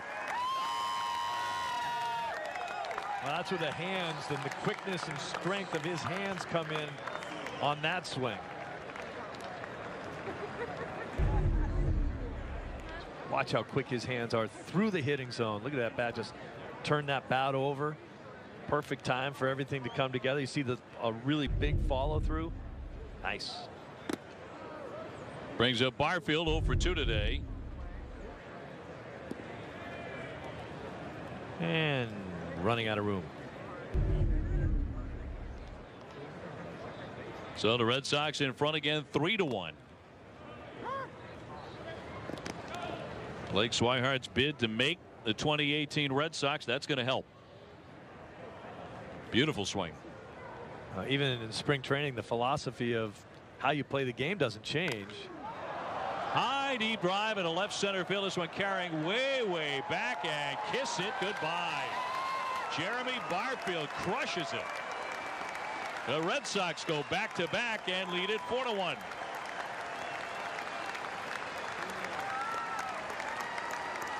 A towering drive by the big DH.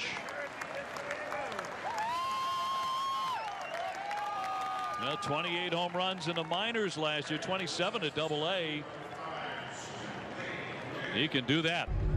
That's what you're paying him to do. Watch this swing. This is the definition of a power hack right there. Looked like he got a hanging breaking ball, and he just pounded this one.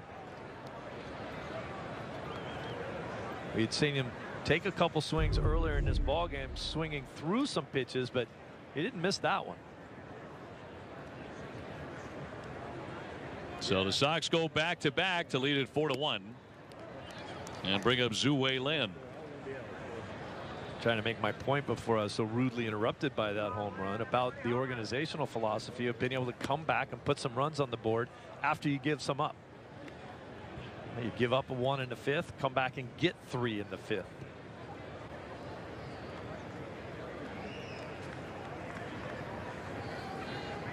Lin with a walk and a strikeout today, and fouls it back.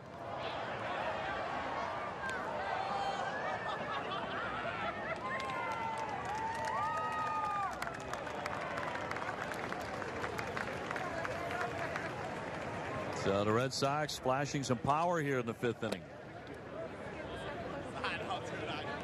And two very different home runs, one a line drive and the other a mammoth high fly. Over everything. Everything.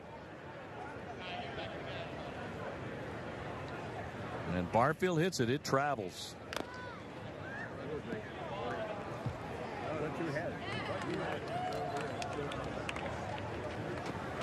His dad played at the big league level with the great Dave Winfield, the Hall of Famer, and saw a photo tweeted out earlier today with Jeremy and Dave Winfield. Pop foul out of play. And both with big smiles on their faces, and Jeremy's certainly in the conversation. There it is. Jesse Barfield taking that one and says, wow, I love this photo taken this morning in Fort Myers. Seems like yesterday Dave and I were patrolling the same outfield for the Yankees.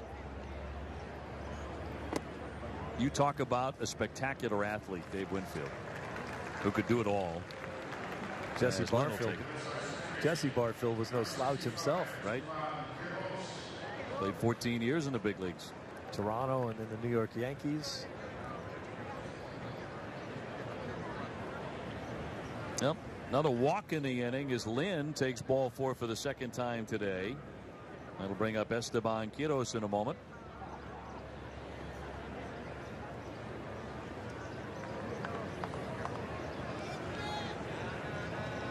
Again, the major rule change in baseball this year. Each side will be limited to 6 mound visits per game per 9 innings.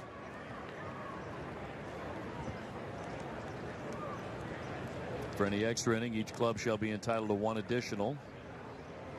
Manager or a coach, a player leaving his position to confer, or a pitcher leaving the mound to confer with another player, they all count. Baseball's bid to speed up the pace of play. That's the latest of those rules. And we'll see how it works out. What if the third baseman says something to the pitcher and the pitcher kind of comes down off the mound and the third baseman is saying to him, hey, make sure you back up third base if there's a ball hit to deep right field, whatever, kind of just instructing him. Is that a mound visit? Nope. My understanding is that'll be up to the umpires. And I think, teams in spring training are discussing this very actively. The Red Sox are talking about it. How to deal with this new rule. How to keep from doing all these mound visits. That's the key. So many of them were so unnecessary in the past.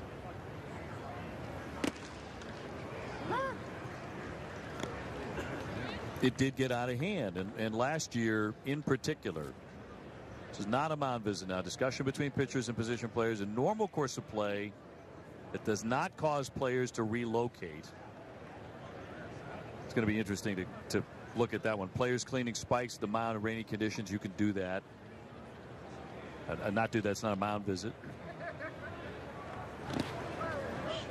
And there are other nuances to this we're not going to get into. It's like a page and a half long.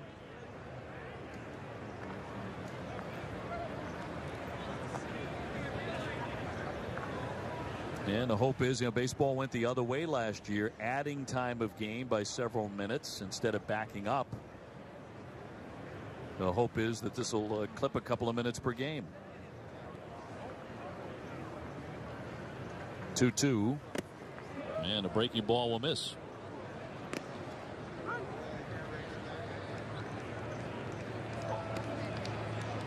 Red Sox with a 4-1 lead, back-to-back home runs by Swihart and Barfield. Quiros today with a strikeout, a fly to left. He's 0 for 2.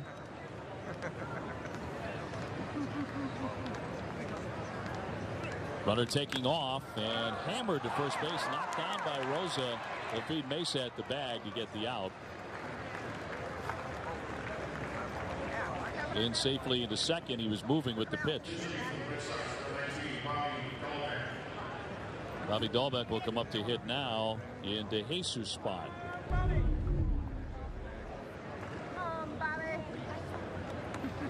So Rosa did not handle it cleanly initially, but recovered to make the play. But the Red Sox have a man at second base and 2 gone for Dahlbeck.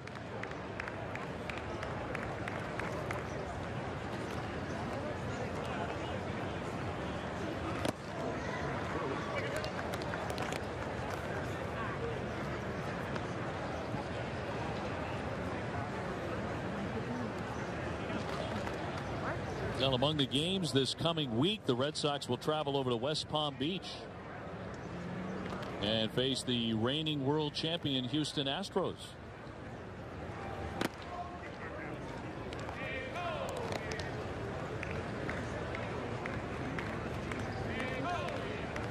Be an interesting visit for Alex Cora. Of course, was their bench coach last year for A.J. Hinch.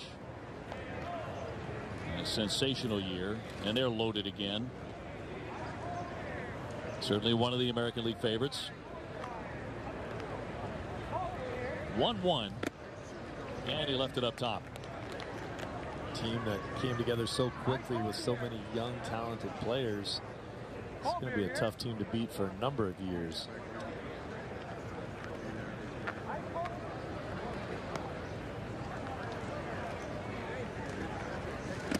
Well, it's been a struggle here for Mason this inning, hasn't it? A base hit, a walk, 2 homers, another walk. And the Red Sox back out in front by 3. And now he's fallen behind 3-1 on Dahlbeck.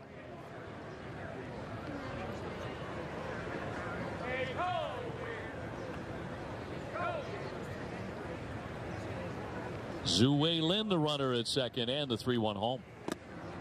And he's walked another. And here comes Buck. Time's up. So he has seen enough of Mesa today, certainly getting to his pitch limit. And the Baltimore skipper will go back to the bullpen. Red Sox flashing power in this inning, now on top 4-1 in the bottom of the 5th.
Hey, right now you can get up to 60 months with equal payments and no minimum, only at Jordan's Furniture, the furniture store of the Boston Red Sox, who lead the Orioles 4-1 in the Grapefruit League. 4 runs on 6 hits for the Red Sox.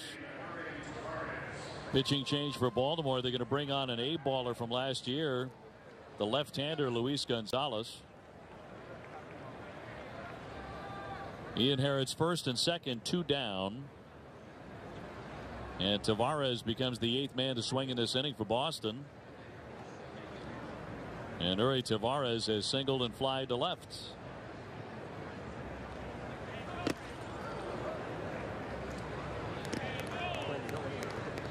Steve, the Winter Olympics comes to an end today. The closing ceremonies, in fact, are today. The competition is over. The U.S. men won in curling. They won the gold medal, which I know is keeping you up at night. Yes. Anxiety ridden as you were to see if they would come through, and in fact they did. I gather you're not watching a lot of the Winter Olympics. Occasionally I check in. What do you check in? I do like the short track speed skating. About 4 guys on the ice at the same time. I had no idea you were that interested. Short track. Hard hit. Comes up for the third baseman, Mountcastle. He'll make the play on a tag to get Lynn and retire the side. Red Sox with a couple of blasts in the inning. It started with Blake Swihart, a 2-run shot into the bullpen. And moments later, Jeremy Barfield absolutely crushed it. Sox on top 4-1 at the end of 5. Nesson Sports Up.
We invite you to tune in on Tuesday for the Red Sox taking on the Minnesota Twins on Nesson Plus.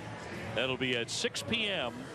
Red Sox against the Twins on Nesson Plus.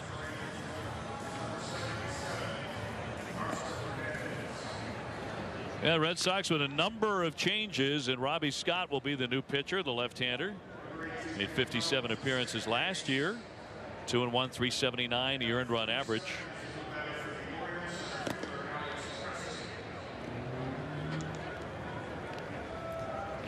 Kind of the definition of a left-handed specialist for the Red Sox last season. Hernandez, the new catcher. Red Sox have several position changes. We'll get to those as well. Dahlbeck has taken over at third base for DeJesus.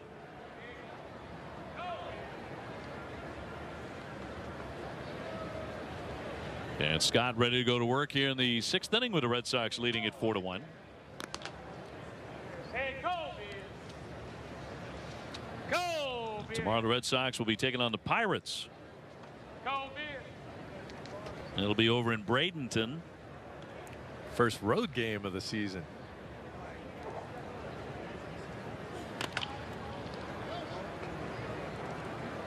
Sox also have Ryan Scott in left field. If you're scoring at home.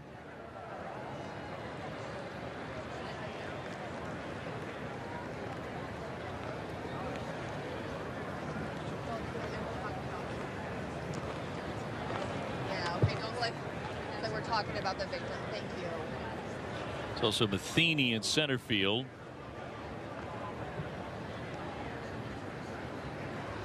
And a 1-1. Drops it low.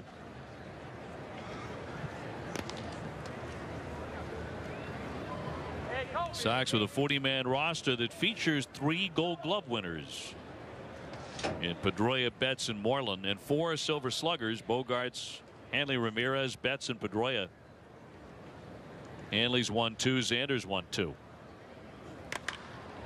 Tagged high into right field, well hit. Castillo has room as he backpedals to make the play out of the warning track.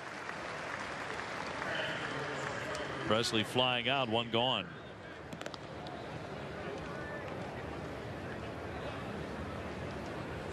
And Nick Lovello now taking over at second base. Torrey's boy.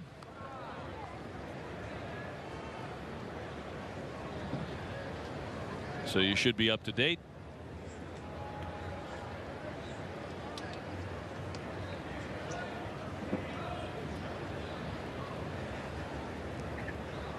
Here's Joey Rickard. He's gone 0 for 2 with a couple of Ks. Red Sox pitching has again been very good today, just 3 hits. In fact, the Orioles did not have a hit in the first 3 innings.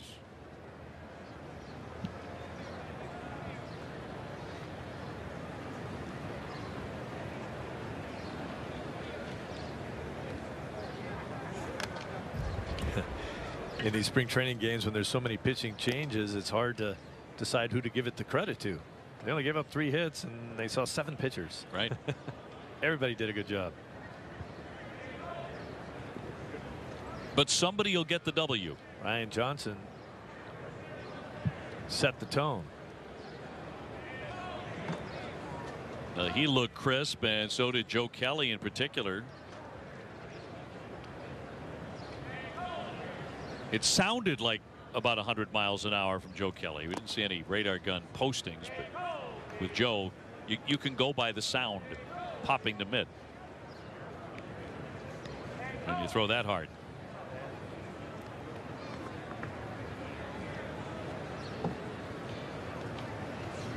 If you're catching Joe Kelly, you definitely want your mid to pop too, because if it doesn't, that means you're not catching it perfectly, and you can break some fingers with him pitching if you're not catching the ball correctly.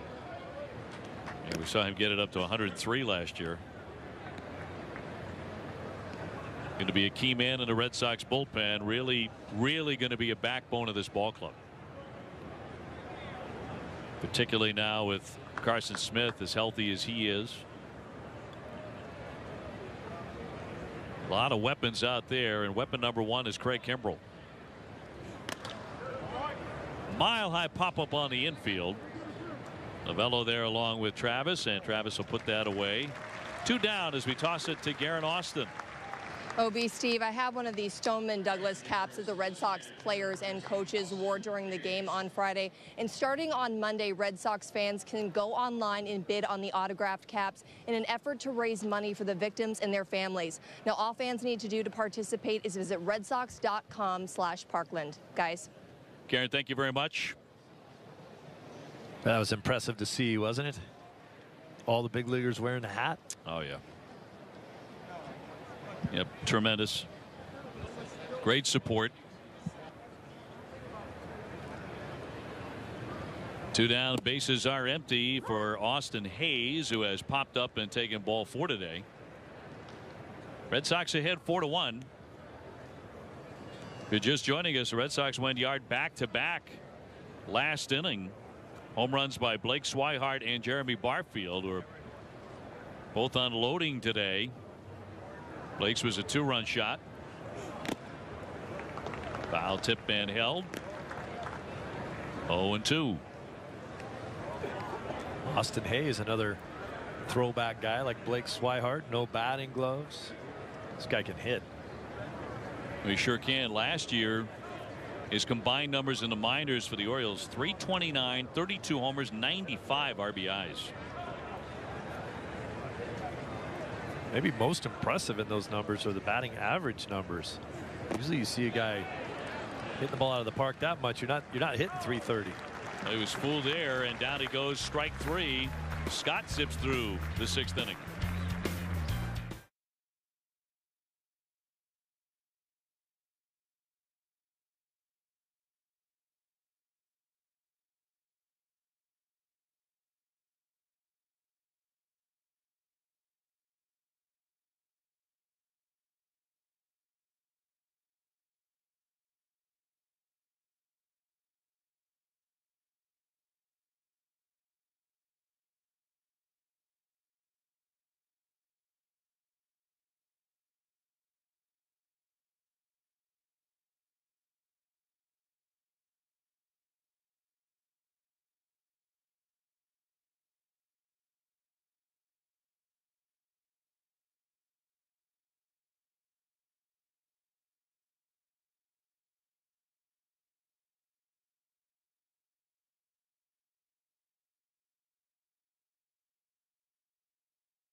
Enjoy the Fenway experience with your group in 2018. Red Sox group outings are the perfect way to entertain your clients, boost employee morale. You can have school outings, team outings, and an unforgettable event. Visit redsox.com/groups for more information. Until you back away, when you're up there in the monster seats, you back away with a shot like that. Looks just like Fenway. Yeah, you think you're in Boston. Except for you're not cold. Told us it was 38, 39 degrees at game time here today, back home in New England. It's actually not too bad with some of the really cold temperatures they've been having up in the area, New England. And then they threw a 70-degree day in there. Yeah. It was raining earlier Just to today. fool you. Yep. Not quite done yet.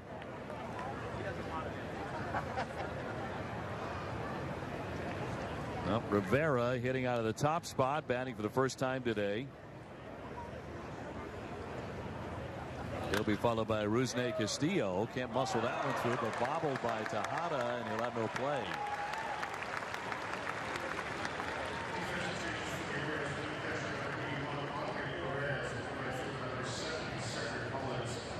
Actually, Sardinez was moved over to second base and knocked that one down, but could not make a play. It'll be the second error today. That's a ball that's just got to be caught. It hits right off the heel of his glove. Didn't find himself in real good position to make that play originally. So Rusney to step in at base hit, his first time up today, and was thrown out at second. He was caught stealing.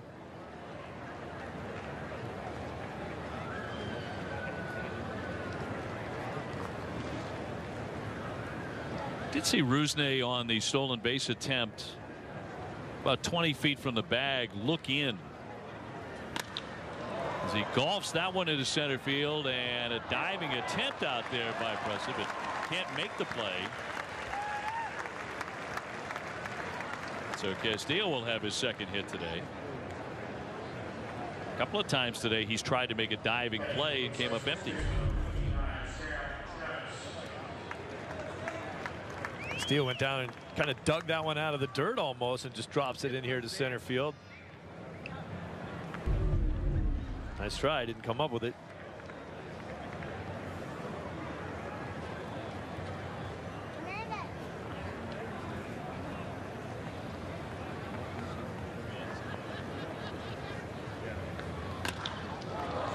Rip, but he hooked it foul off the bat of Sam Travis. Audrey Perez is the new catcher.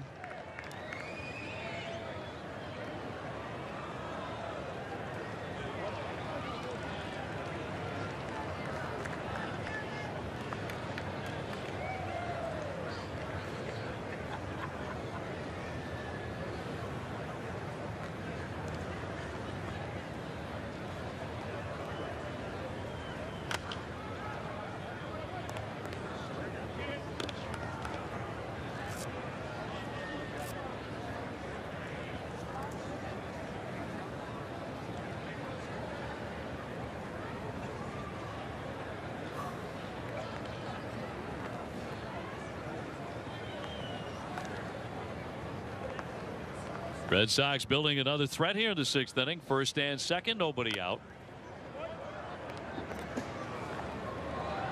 It's really a spot where you'd like to see Sam flash some of the power he was noted for a couple of years ago, not necessarily last season.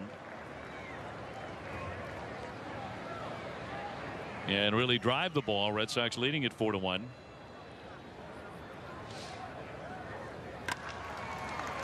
Up the middle, Tejada got it out there onto first and not in time, and the Sox going to be safe on the corners. Rivera into third with one man gone.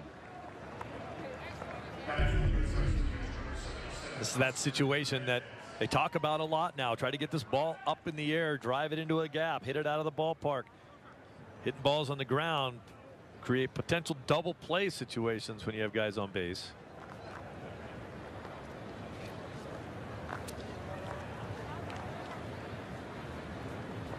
So that'll send up the catcher, Hernandez.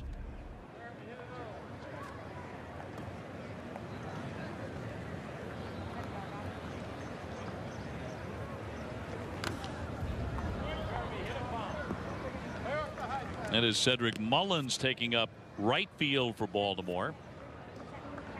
Buck Showalter's gone heavy to his bench here in the last couple of innings. The catcher spot today has been very, very good for the Red Sox. Blake Swihart driving in 3 runs with a home run and a double and taking ball 4. So Hernandez trying to keep that rolling. Swihart, I'd have to say, has been the most impressive offensive player on the Red Sox team so far in the early going. If you throw in that game against Northeastern, and he had 2 hits and 3 RBIs in that ball game. That doesn't count in the stats, but he just continues to pound the ball here.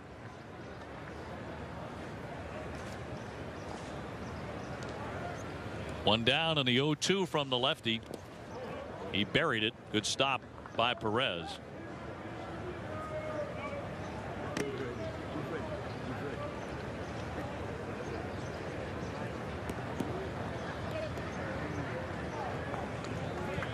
Yesterday the Red Sox did not allow an earned run from the pitching staff. So far today they've allowed just 1 run, 3 hits.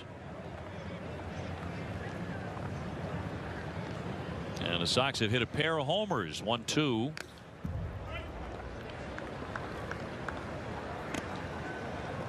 Another good crowd here today. Sox have sold out, including today, 108 Grapefruit League games. Their last 108 here at home.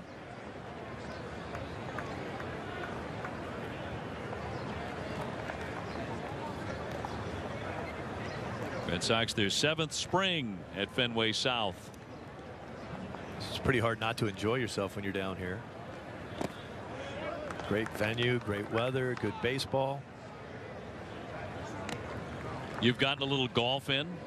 Lots of fans with the same interest for sure. Yep, got a chance to get out there and hit the little ball around every once in a while. Get out to the beach, get out to Sanibel. Probably not. Won't have the time. Never been. Oh, we got to take you over there. It's wonderful. Get you a beach blanket and everything. That one stroked down the left field line. He hooked it into the corner. That'll be a fair ball. 1 run in. Travis applies the brakes at third, and it's a run scoring double for Hernandez. Yeah, indeed, the catcher spot's been hot today. Red Sox leading 5-1.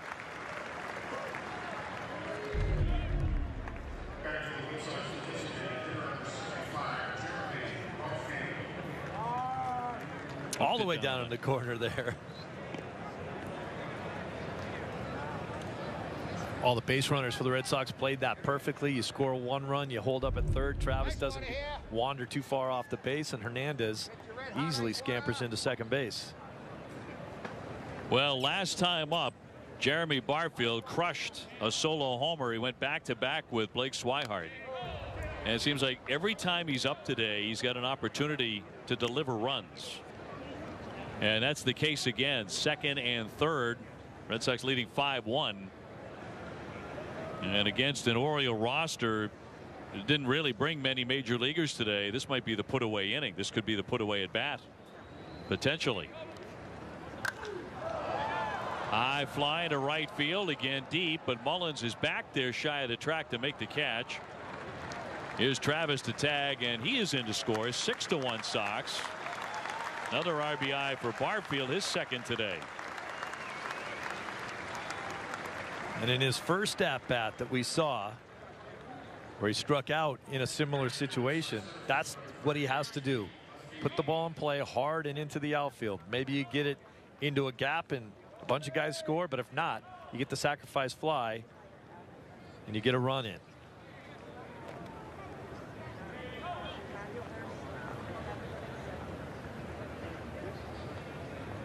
So a man at third, 2 down for Matheny, who bats for the first time. He took over in center field for Zue Lin. Zue with a couple of walks today. Red Sox in front by 5.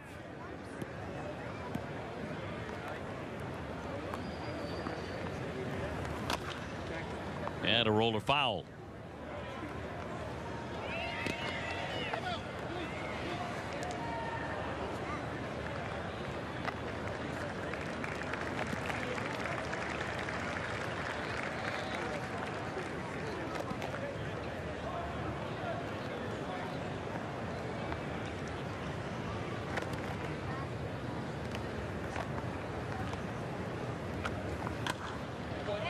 Now, the only Red Sox player on the 40-man roster is yet to appear in a regular season game. Tyler Thornburg, who missed the entire 2017 season to a right shoulder injury.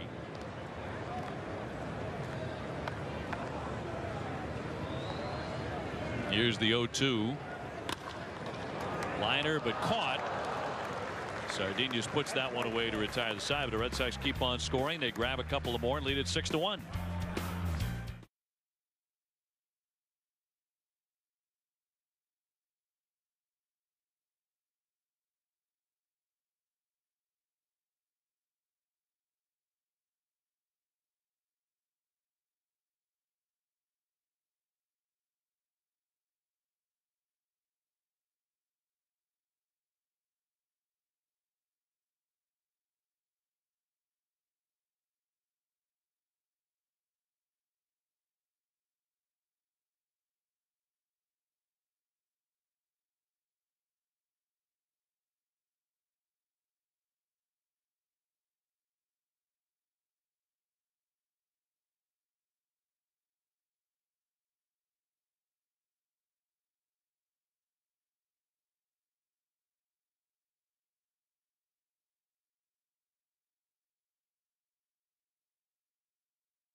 Seventh inning coming your way. Red Sox have taken the lead to 6-1 now against the Orioles.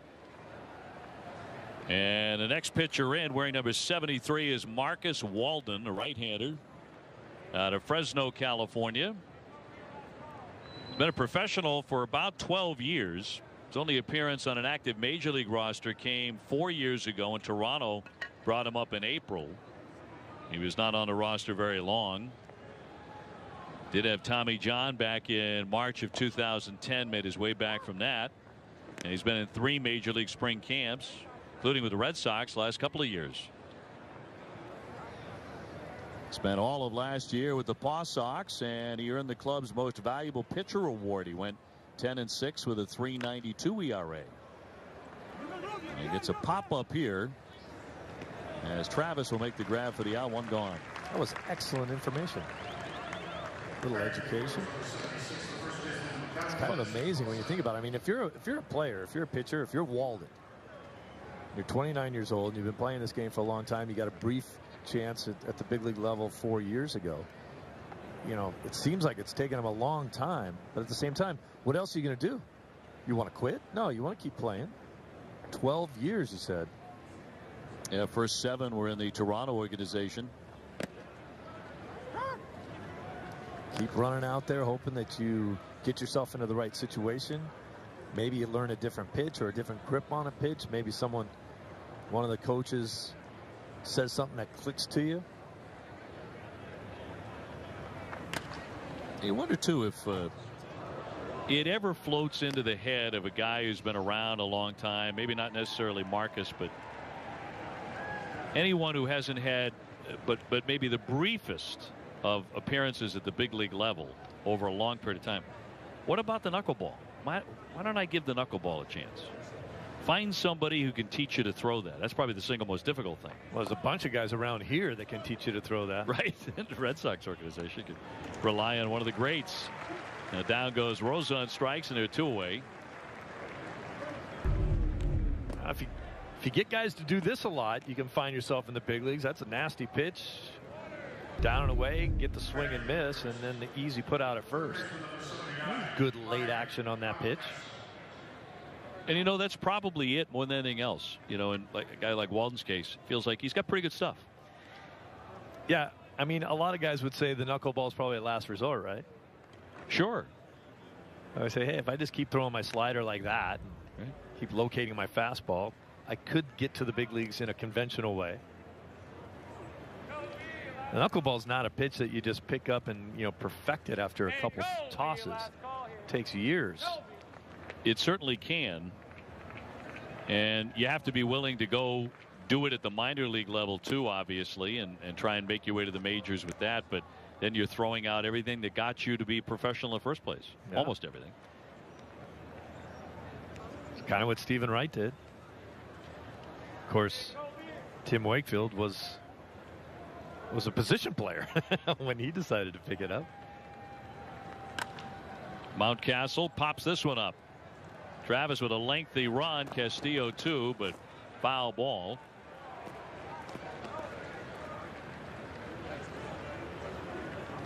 And you know, it brings up the point, when is your last resort? When does that moment arrive where, you know, you're, in his case, he's going to be 30 in September.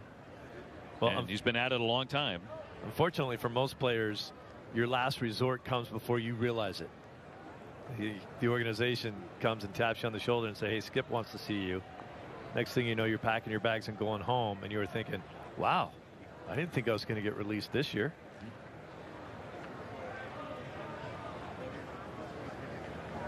Yeah, the 1-2 pitch. Mountcastle will tap that one foul.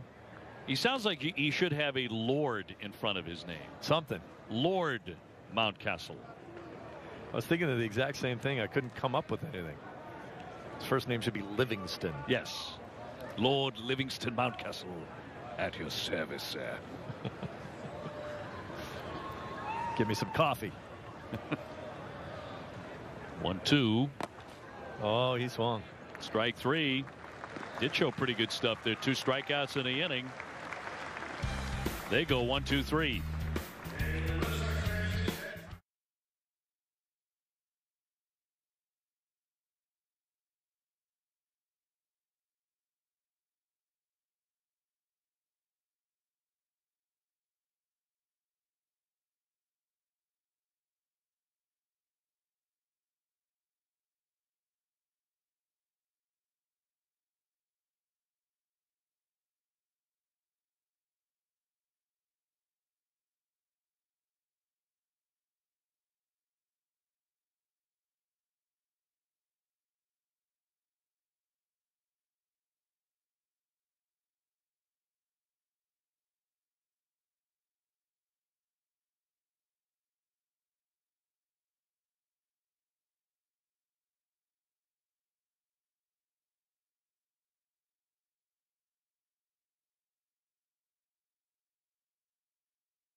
Join us on NESN as the Red Sox will take on the New York Yankees at 1 p.m. We'll be joined by people from all over New England to hear the amazing stories about the Red Sox Foundation has positively impacted their lives.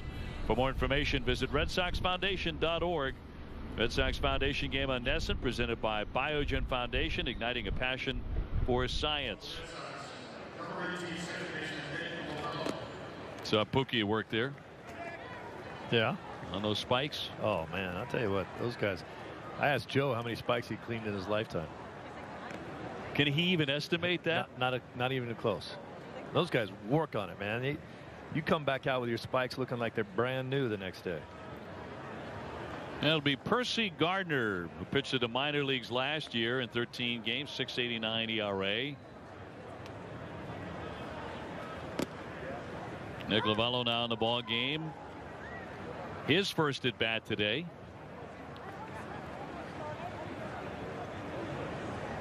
His dad moving into his second season as the manager of the Arizona Diamondbacks after a hugely successful first year.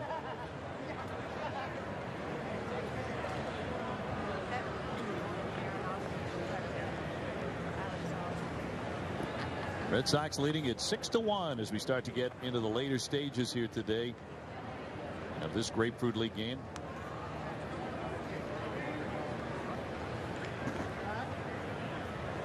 No broadcast for us on Monday, but back at it on Tuesday on NESN Plus against the Minnesota Twins.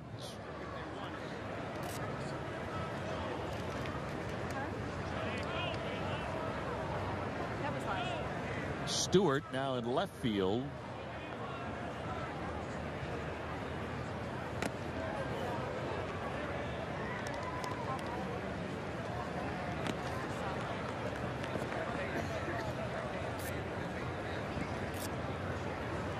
Edlin Rodriguez now at first. He's looking at his uniform like, what's up with this 91? It's a really high number. Yeah, but look at him. I'm not saying anything to him about it. Yeah. Looks like a defensive end, man. It's hungry for a quarterback.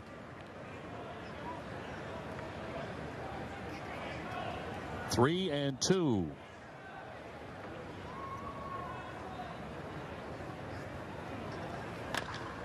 And in play sharply, but scooped up. And he got him one away.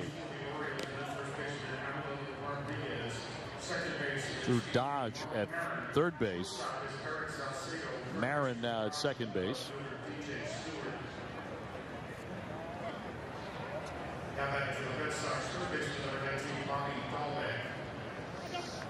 And Dahlbeck to climb in with one away in the seventh for the Red Sox.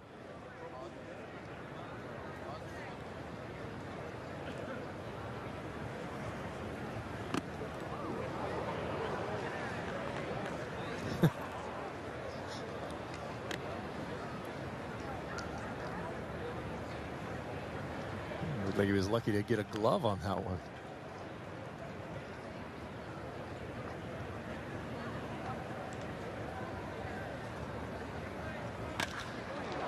Roped into right, but that'll be caught by Mullins. Two down. That's the frustrating part of a game when you take a pitch down and away from you. You do everything perfect. Hit it right on the nose. And you just end up smoking it right at the right fielder and you're still out.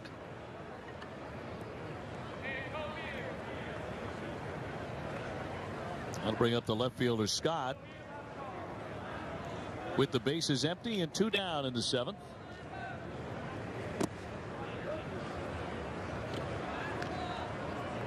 Sox trying to move to 3-0 in the Grapefruit League.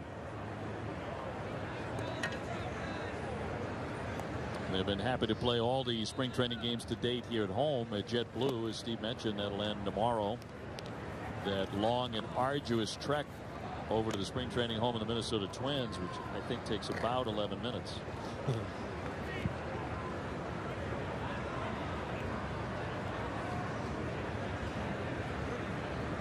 If only regular season travel were so easy for the players. 2-1. Wow, think how easy it is over in Arizona. Oh yeah, that's where it's easy. There's no hour and a half, 2 hour, 3 hour trips.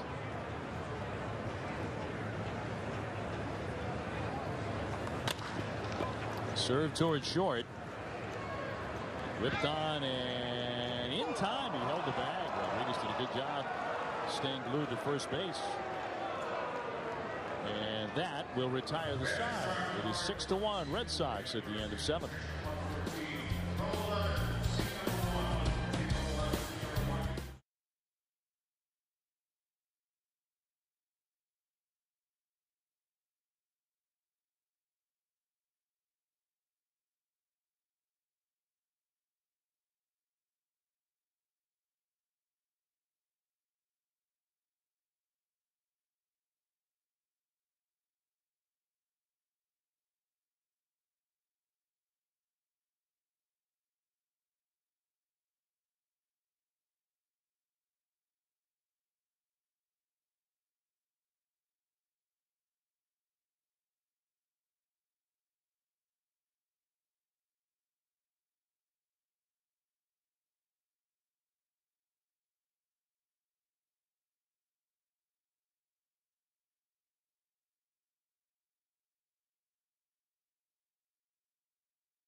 This Red Sox spring training game on NESN is brought to you in part by Ace Ticket. Ace Ticket, where Red Sox fans go for tickets to all their favorite events.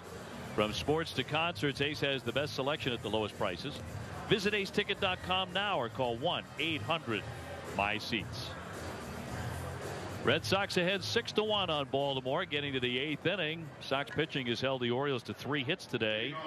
And Boston has a pair of home runs. Blake Swihart and Jeremy Barfield went back-to-back in the 5th inning to open it up. So Walden staying on to pitch his 2nd inning. And Stewart will lead things off here in the 8th inning for Buck Showalter's Orioles. Although the team they brought over did not bear much of a resemblance to the team that he'll have on opening day with all those sluggers. It's the Double-A Bowie Orioles. Is that where their team is? Typically, he's got Manny Machado and Mark Trumbo and Chris Davis and Adam Jones and others. Scope had a big year last year. Drove in over 100 runs. Middle infielder. Good player. So the Orioles should be able to swing the bat again and hit home runs. But it was not enough last year to overcome their pitching, so they went 75-87. Despite getting off to an excellent start, they have a bear of an early schedule. A kind of a classic example of the way the game's played, and that you can't outslug people. Pitching and defense. Well, the Red Sox kind of proved that last year, winning 93 games, winning the division, and finishing last in homers in the American League. Doesn't happen.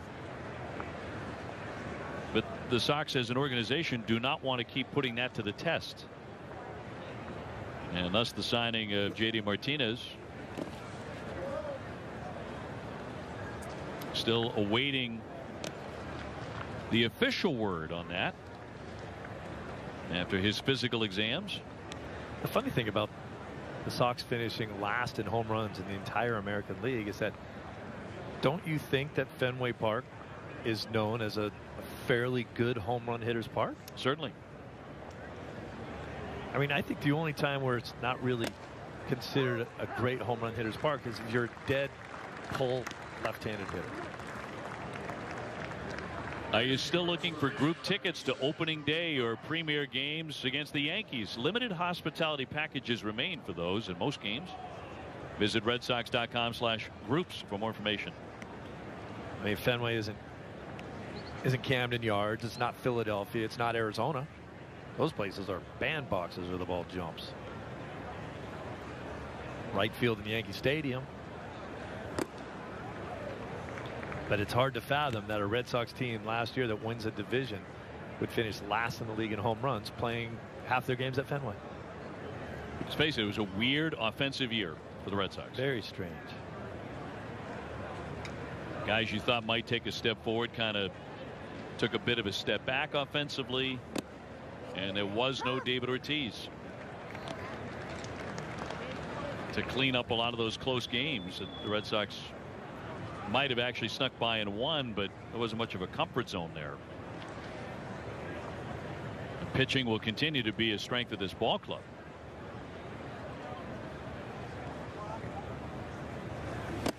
And I think the great hope is another strikeout here, back-to-back Ks. Dosh going down hacking. That's 4 in a row. That's all Walden's doing is coming in the strike. That's why he hasn't picked up a knuckleball yet, man. This guy's coming out and dealing. He's had a good fastball, nice life on the late end of his pitches, good slider.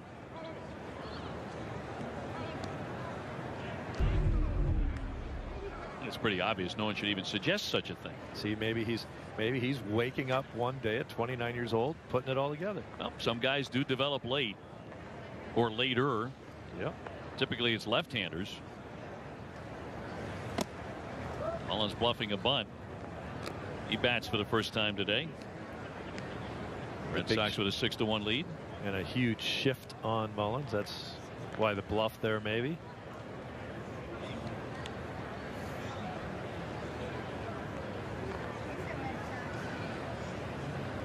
He's looking for his second consecutive 1-2-3 inning. Red Sox pitching has done that a lot today. In the first inning, the second, the third, the sixth, the seventh, and maybe the eighth in 1-2-3 fashion.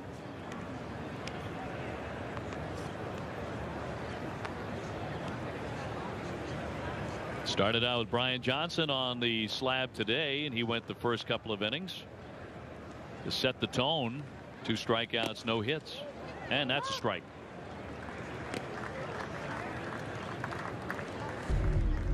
Back to Brian Johnson earlier today, the left-hander. It looked good. Good breaking ball right there. He kept the ball down in the strike zone unless he wanted to climb it a little bit. See those pitches right there on the knees. Brian's name in the mix for a spot in the rotation, and right through there to strike him out. He struck out the side. 5 Ks for Walden over 2 innings.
Season ticket plans provide fans with the best seats, price, and benefits the Red Sox have to offer. Plans start at 10 games and are available right now. For more information, go to redsox.com/season tickets or call 877 Red Sox 9 today. Bottom half of the 8th inning. This is Michael Kelly out of the minor leagues at Double and Triple A last year. You look at his numbers. Did pitch over 125 innings. Kelly becomes the new hurler for Buck Showalter.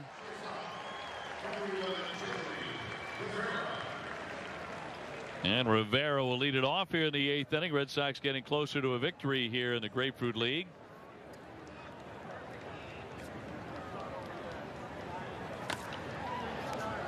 Rusney Castillo will be next. The big inning for the Sox was certainly the 5th. And they scored 3 times. Back-to-back home runs by Blake Swihart and Jeremy Barfield. Blake's was a 2-run shot. Barfield a solo drive that probably should have counted for 2. As deep as he hit it. It's still rolling somewhere.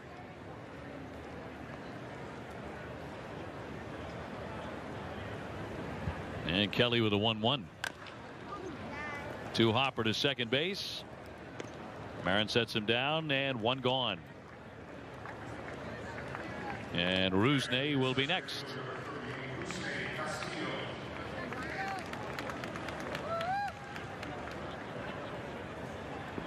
Well, among our broadcasts coming up next Thursday, we're heading over to West Palm Beach to see the reigning world champions, the Houston Astros, who are again loaded and ready to go, and very high expectations, obviously, because it's not like they have a depleted roster or something. They kept everybody, and they're in great shape. It's going to be a good team for a long time. I'll tell you, there's some really talented players. They kind of let those guys take their lumps for a number of seasons, not only at the minor league level, but they brought guys up as soon as they could get them to the big leagues, and they took their lumps there too. And then you figure it out. You start to see how good those players can be. Guy like George Springer, who just turned into a fantastic player. He sure did. Came up early on. They said he's going to hit the ball out of the park, but he's going to strike out a ton because he swings at everything. He's kind of refined his game. Hit a ton of home runs out of the leadoff spot. Altuve. Whew. Great player, just flat a great player in all phases of the game. 5'6" at best. Yep, MVP. It's like a Pedroia, you know, who told those 2 guys they could be good ball players? You know, crazy. I think they both very similarly used their size as a chip on their shoulder to prove everybody wrong, and it's probably made them the players they are today. 3-2. Hammered, and a fair ball. Diving play by Dosh. You will have no play on it. So it'll be a base hit. Actually, a 3rd hit today for Rusney Castillo. Castillo just taking that ball that was kind of fading down and in on him, was still able to get the bat head on it and keep it fair and hustle down the line for another base hit. He played pretty well at AAA Pawtucket last year. It was an all-star. That's right. He hit .314. That'll send up Sam Travis. 1 down, 1 on. I really think in Castillo's situation, he just wasn't a very refined baseball player when he got here. He was a gifted athlete and a talented guy, but not a ball player.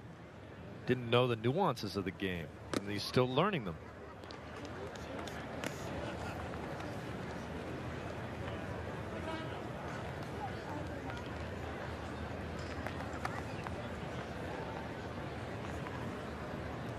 Sox now with 9 hits to just 3 for the Orioles. 1 away, a 1-1 home, and he'll look at a strike.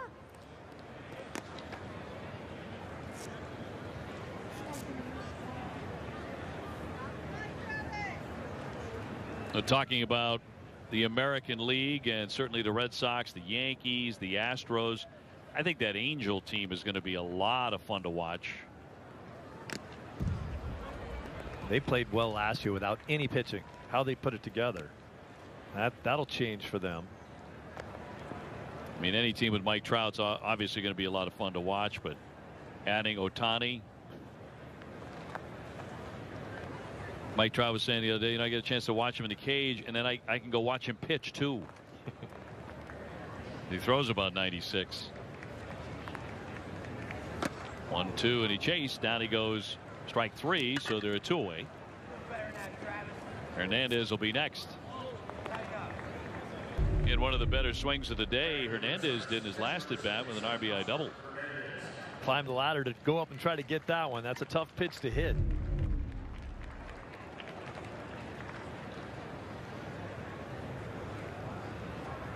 So 2 gone.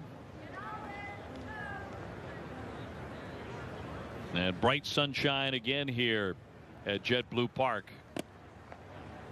If you have not had the opportunity to make it here for spring training, we certainly encourage it. If you can get away, if you can get down here or wherever you're coming from.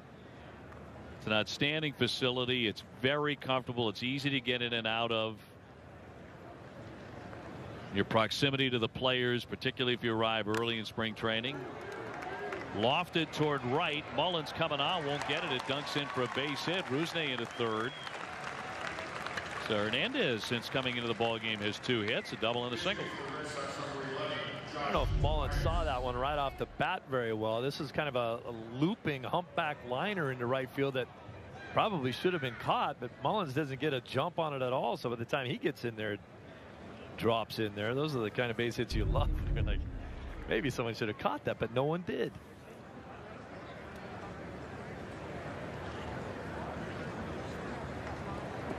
So Tobias to pinch hit. He will hit for Barfield, who wound up with a couple of RBIs today, one on a huge home run, the other on a sacrifice fly. They'll wind up having a good day.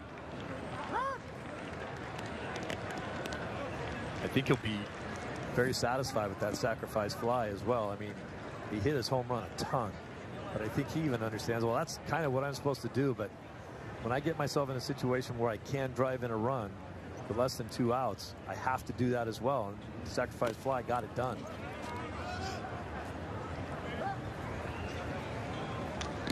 Of course, if he said, would you rather hit that one for a home run? He'd probably say yes, too, but you got to do what you can do with each one of your at-bats. Yeah, the home run, an absolute blast over the monster. Way out of here.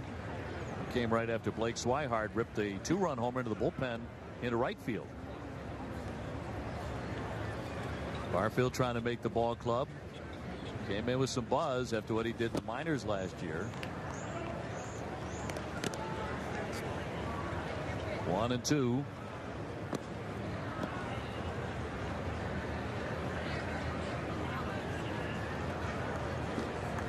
Two RBI day, reason to smile. Yeah, he smiles a lot anyway. He's a happy guy.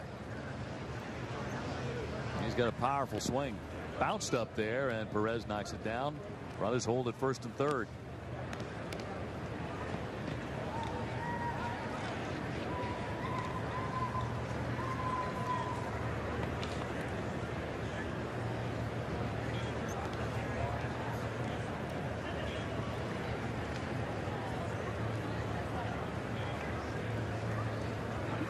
Red Sox hopeful of adding on here against the Birds in the 8th inning. And jammed big time there, and he fouled it off himself.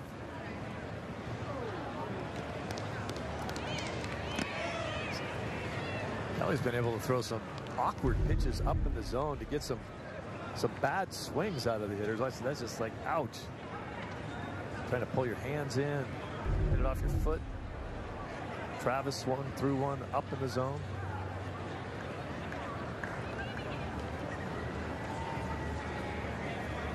That's Hernandez on at first, Castillo on at third, and the 2-2. Got a piece to hang in there.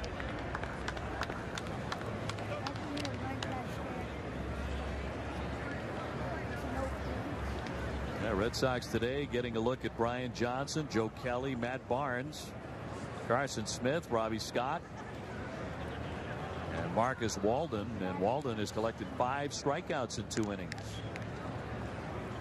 They look good. And a 2-2.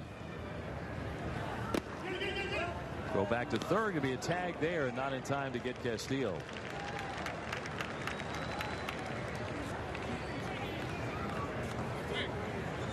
So full count on Tobias. Ruthini would be next.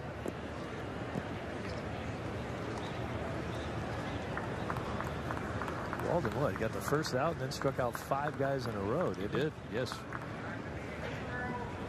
Open some eyes. And it goes, and that one lofted foul. Check out some of those strikeouts by Walden, what he did. Showed a good fastball, good slider. There's a breaking ball right there that's tough to handle. Check swing. Got his strikeouts all different kind of ways. I didn't see any knuckleballs in there, though. Did not mix one in. Didn't have to, and he doesn't have one. And the payoff pitch. And he walked him, so the base is going to be loaded. All filled up for Matheny.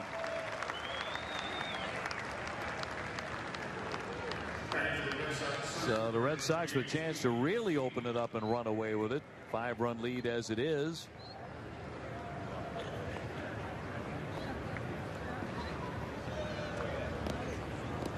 Sox have already had 1 grand slam so far this spring. It didn't count the Grapefruit League because it was in one of the college games. It was against Northeastern, but something the Red Sox did not do all of last season. Hit a grand slam. I would bet that will not be the case in 2018. I'd bet you almost anything. Could be pretty sure bet. That was just a quirky thing, like all those extra inning games. 18 of them.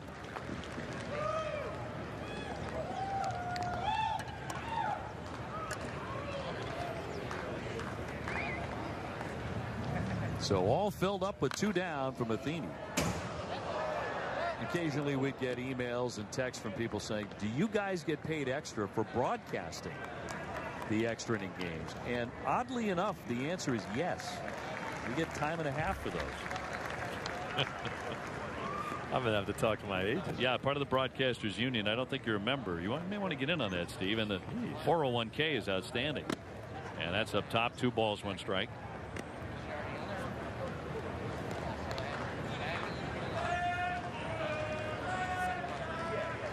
A lot of time and a half last year. 18 times. Oh, it sure was. Ice cream for everybody. Working a holiday. 2-1. Left the fastball up top. So a good count here for Matheny. 3-1. Well, you got to go all in right here, looking dead red in a certain location. Spring training, so it's hard for the pitchers to zero in, but he's got to throw a strike, and Matheny's got to be looking for the pitch he wants in a perfect location to hit it. Went for the downs, came up empty. That was probably ball 4 there. That's the toughest thing as a hitter, is to have the discipline to know that you're in a great hitter's count and swing at the pitch you want instead of just any pitch that comes up there.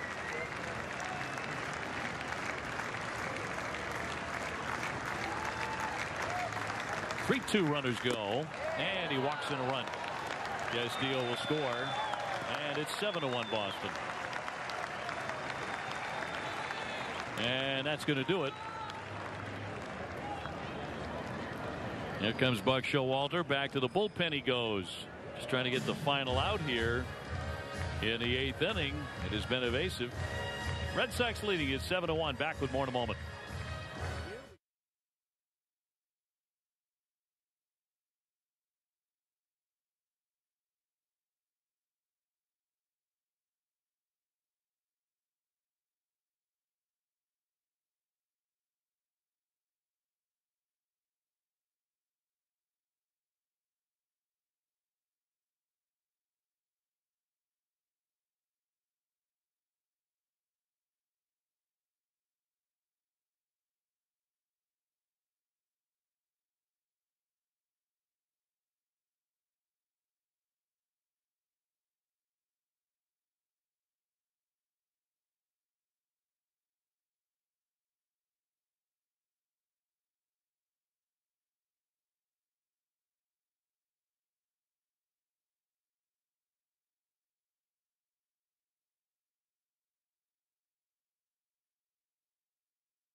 Well, Bruins face off live with our gang coming up. Our outstanding crew, Dale Arnold, Billy Jaffe, and Barry Peterson, right after the Red Sox finish up here with the Baltimore Orioles this afternoon. The Bruins made a big trade. They made a big trade. Yeah, a lot to talk about. So tune in as soon as we finish up in the sunshine here in Florida. Not the case back home with the forecast. So you got to get down here. You got to take in a couple of games. We'd love to see you. This is James Teague coming out of the bullpen. A-ball last year. Good numbers there. He inherits a bases loaded 2-out situation. Nick Lovello will take a strike.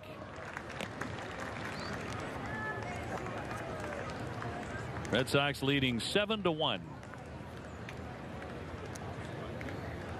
On what has been a most comfortable afternoon at JetBlue. 0-2.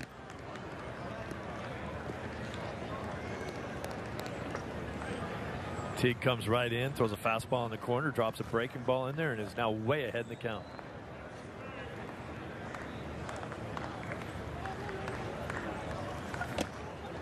And that will retire the side. He's caught looking to leave him loaded. Red Sox leading 7-1 as we go to the 9th.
This presentation of Red Sox Spring Training on NESN is brought to you by Ace Ticket. It's more than a ticket.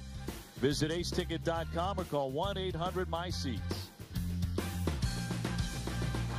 And the Red Sox trying to wrap up a win here today. They lead at 7-1 on Baltimore. And Red Sox pitching has really been in shutdown mode all day. Orioles only getting 1 run back in the 5th inning. Trey Ball, tall left-hander, coming out of the bullpen. Well, the Red Sox threw a lot of big league pitchers at the Orioles today. Ball at Double-A last year, 5.27 earned run average. As a starter, 124 2/3 innings. And he'll get the top of the order here for Baltimore. You notice the high numbers in the ERA north of 5. That comes from giving up way more than 1 hit an inning.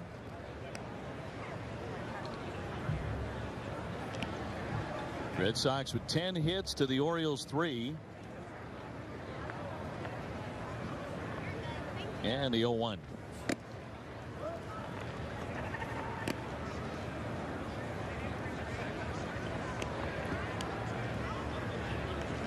There's only been 1 inning today where the Red Sox have allowed more than 1 hit. That was in the 5th when they gave up a couple of singles. And nothing for extra bases for Baltimore. And frankly, with the lineup that they brought in today, it was not filled with the Jonathan Scopes and Manny Machados that you're going to see come opening day. Figured the Red Sox pitching staff had a chance to put up excellent numbers today. They certainly have.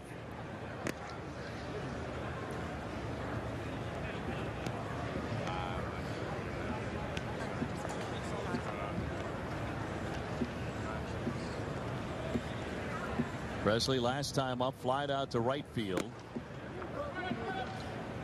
And the count moves to 3-2.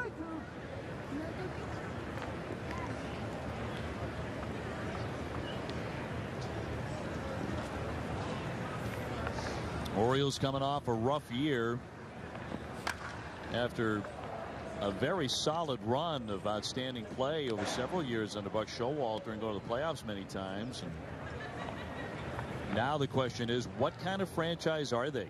I mean, they were inactive in the free agent market.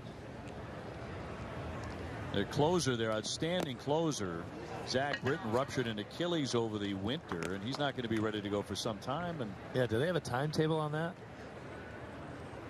So at this point, it's like, as he takes ball 4, Presley on at first base, the Orioles look like a second-tier franchise. And that gap between the Red Sox, Yankees, and everybody else seems to have gotten wider in the American League East. And he's an outstanding manager, and if he has anything to say about it, and he has an opportunity whenever he manages to manage the other guy. He's that good. But, well, you've got to have talent. He's got a lot of bats and a lot of offense, but not much pitching. Fouled away at home plate by Perez.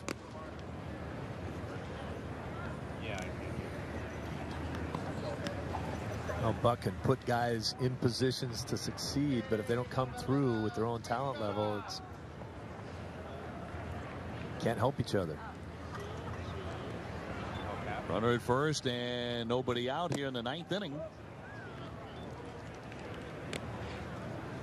And Sox have gone deep into the bullpen here today. So far, everybody's done their job. Starting with Brian Johnson, 2 scoreless innings out of the gate today. Hard hit. Diving play by Rivera. He'll throw on to first base looking for a double play, but can't get it, but made the play on the backhanded catch for out number 1. One of the better defensive plays today. Yeah, very nice. Diving and catching that ball before it hits the ground. Did a nice little effort to try to double everybody off, but that didn't work.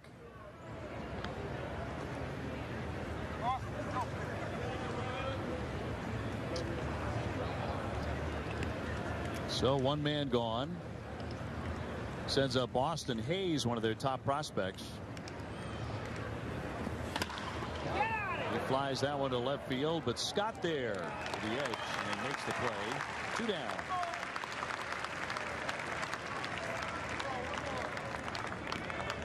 Talked about how many home runs Hayes had last year in the minor leagues, 32 of them. That ball just got in on him. That's a ball that he's wishing he had back and thinks he should hit that ball a little bit harder than he did. He got it off the hands a bit.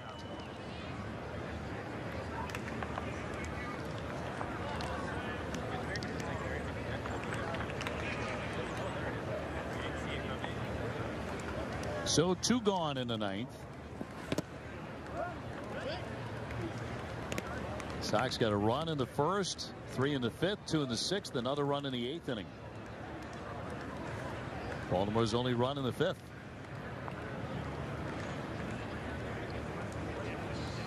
Lefty's 1-0, hammered high into left field, driving back Scott, looking up, and it's going to be off the wall. They'll hold the runner at 3rd and trotting back into first base. So it'll be 1st and 3rd with 2 down. Salcedo knocking that one up against the wall. I don't know if he thought he hit that ball out of the park or what. He didn't make it to second base. He's going to call it a wall ball single, but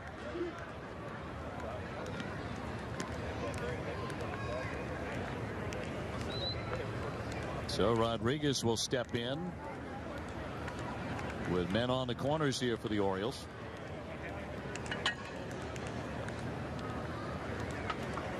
That big number 91 looks kind of small on his back. Man, did he go for that one. He was trying to hit it 9,000 feet. He's not going to get cheated. He got into the game. Let's go. I've never seen anything here at JetBlue go over the batter's eye in center field, but if he had connected there, he was trying. That was the goal anyway.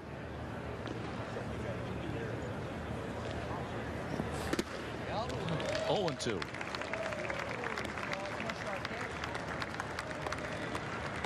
You can swing as hard as you want, but if you don't hit it, that's not really going to help you out too much.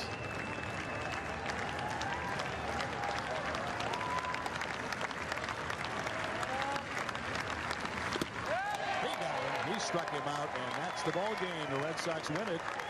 And a perfect here at Grapefruit League play at 3-0. The final score today over Baltimore is 7-1. Red Sox pitching, allowing only 3 hits all day until that final inning when they gave up a couple of more. Coming up next, after we take a break, it'll be Dale Arnold and Billy Jaffe and Barry Peterson getting you ready for Bruins Sabres with Bruins Face Off Live, presented by Echo Store Technologies. Charlie Moore is a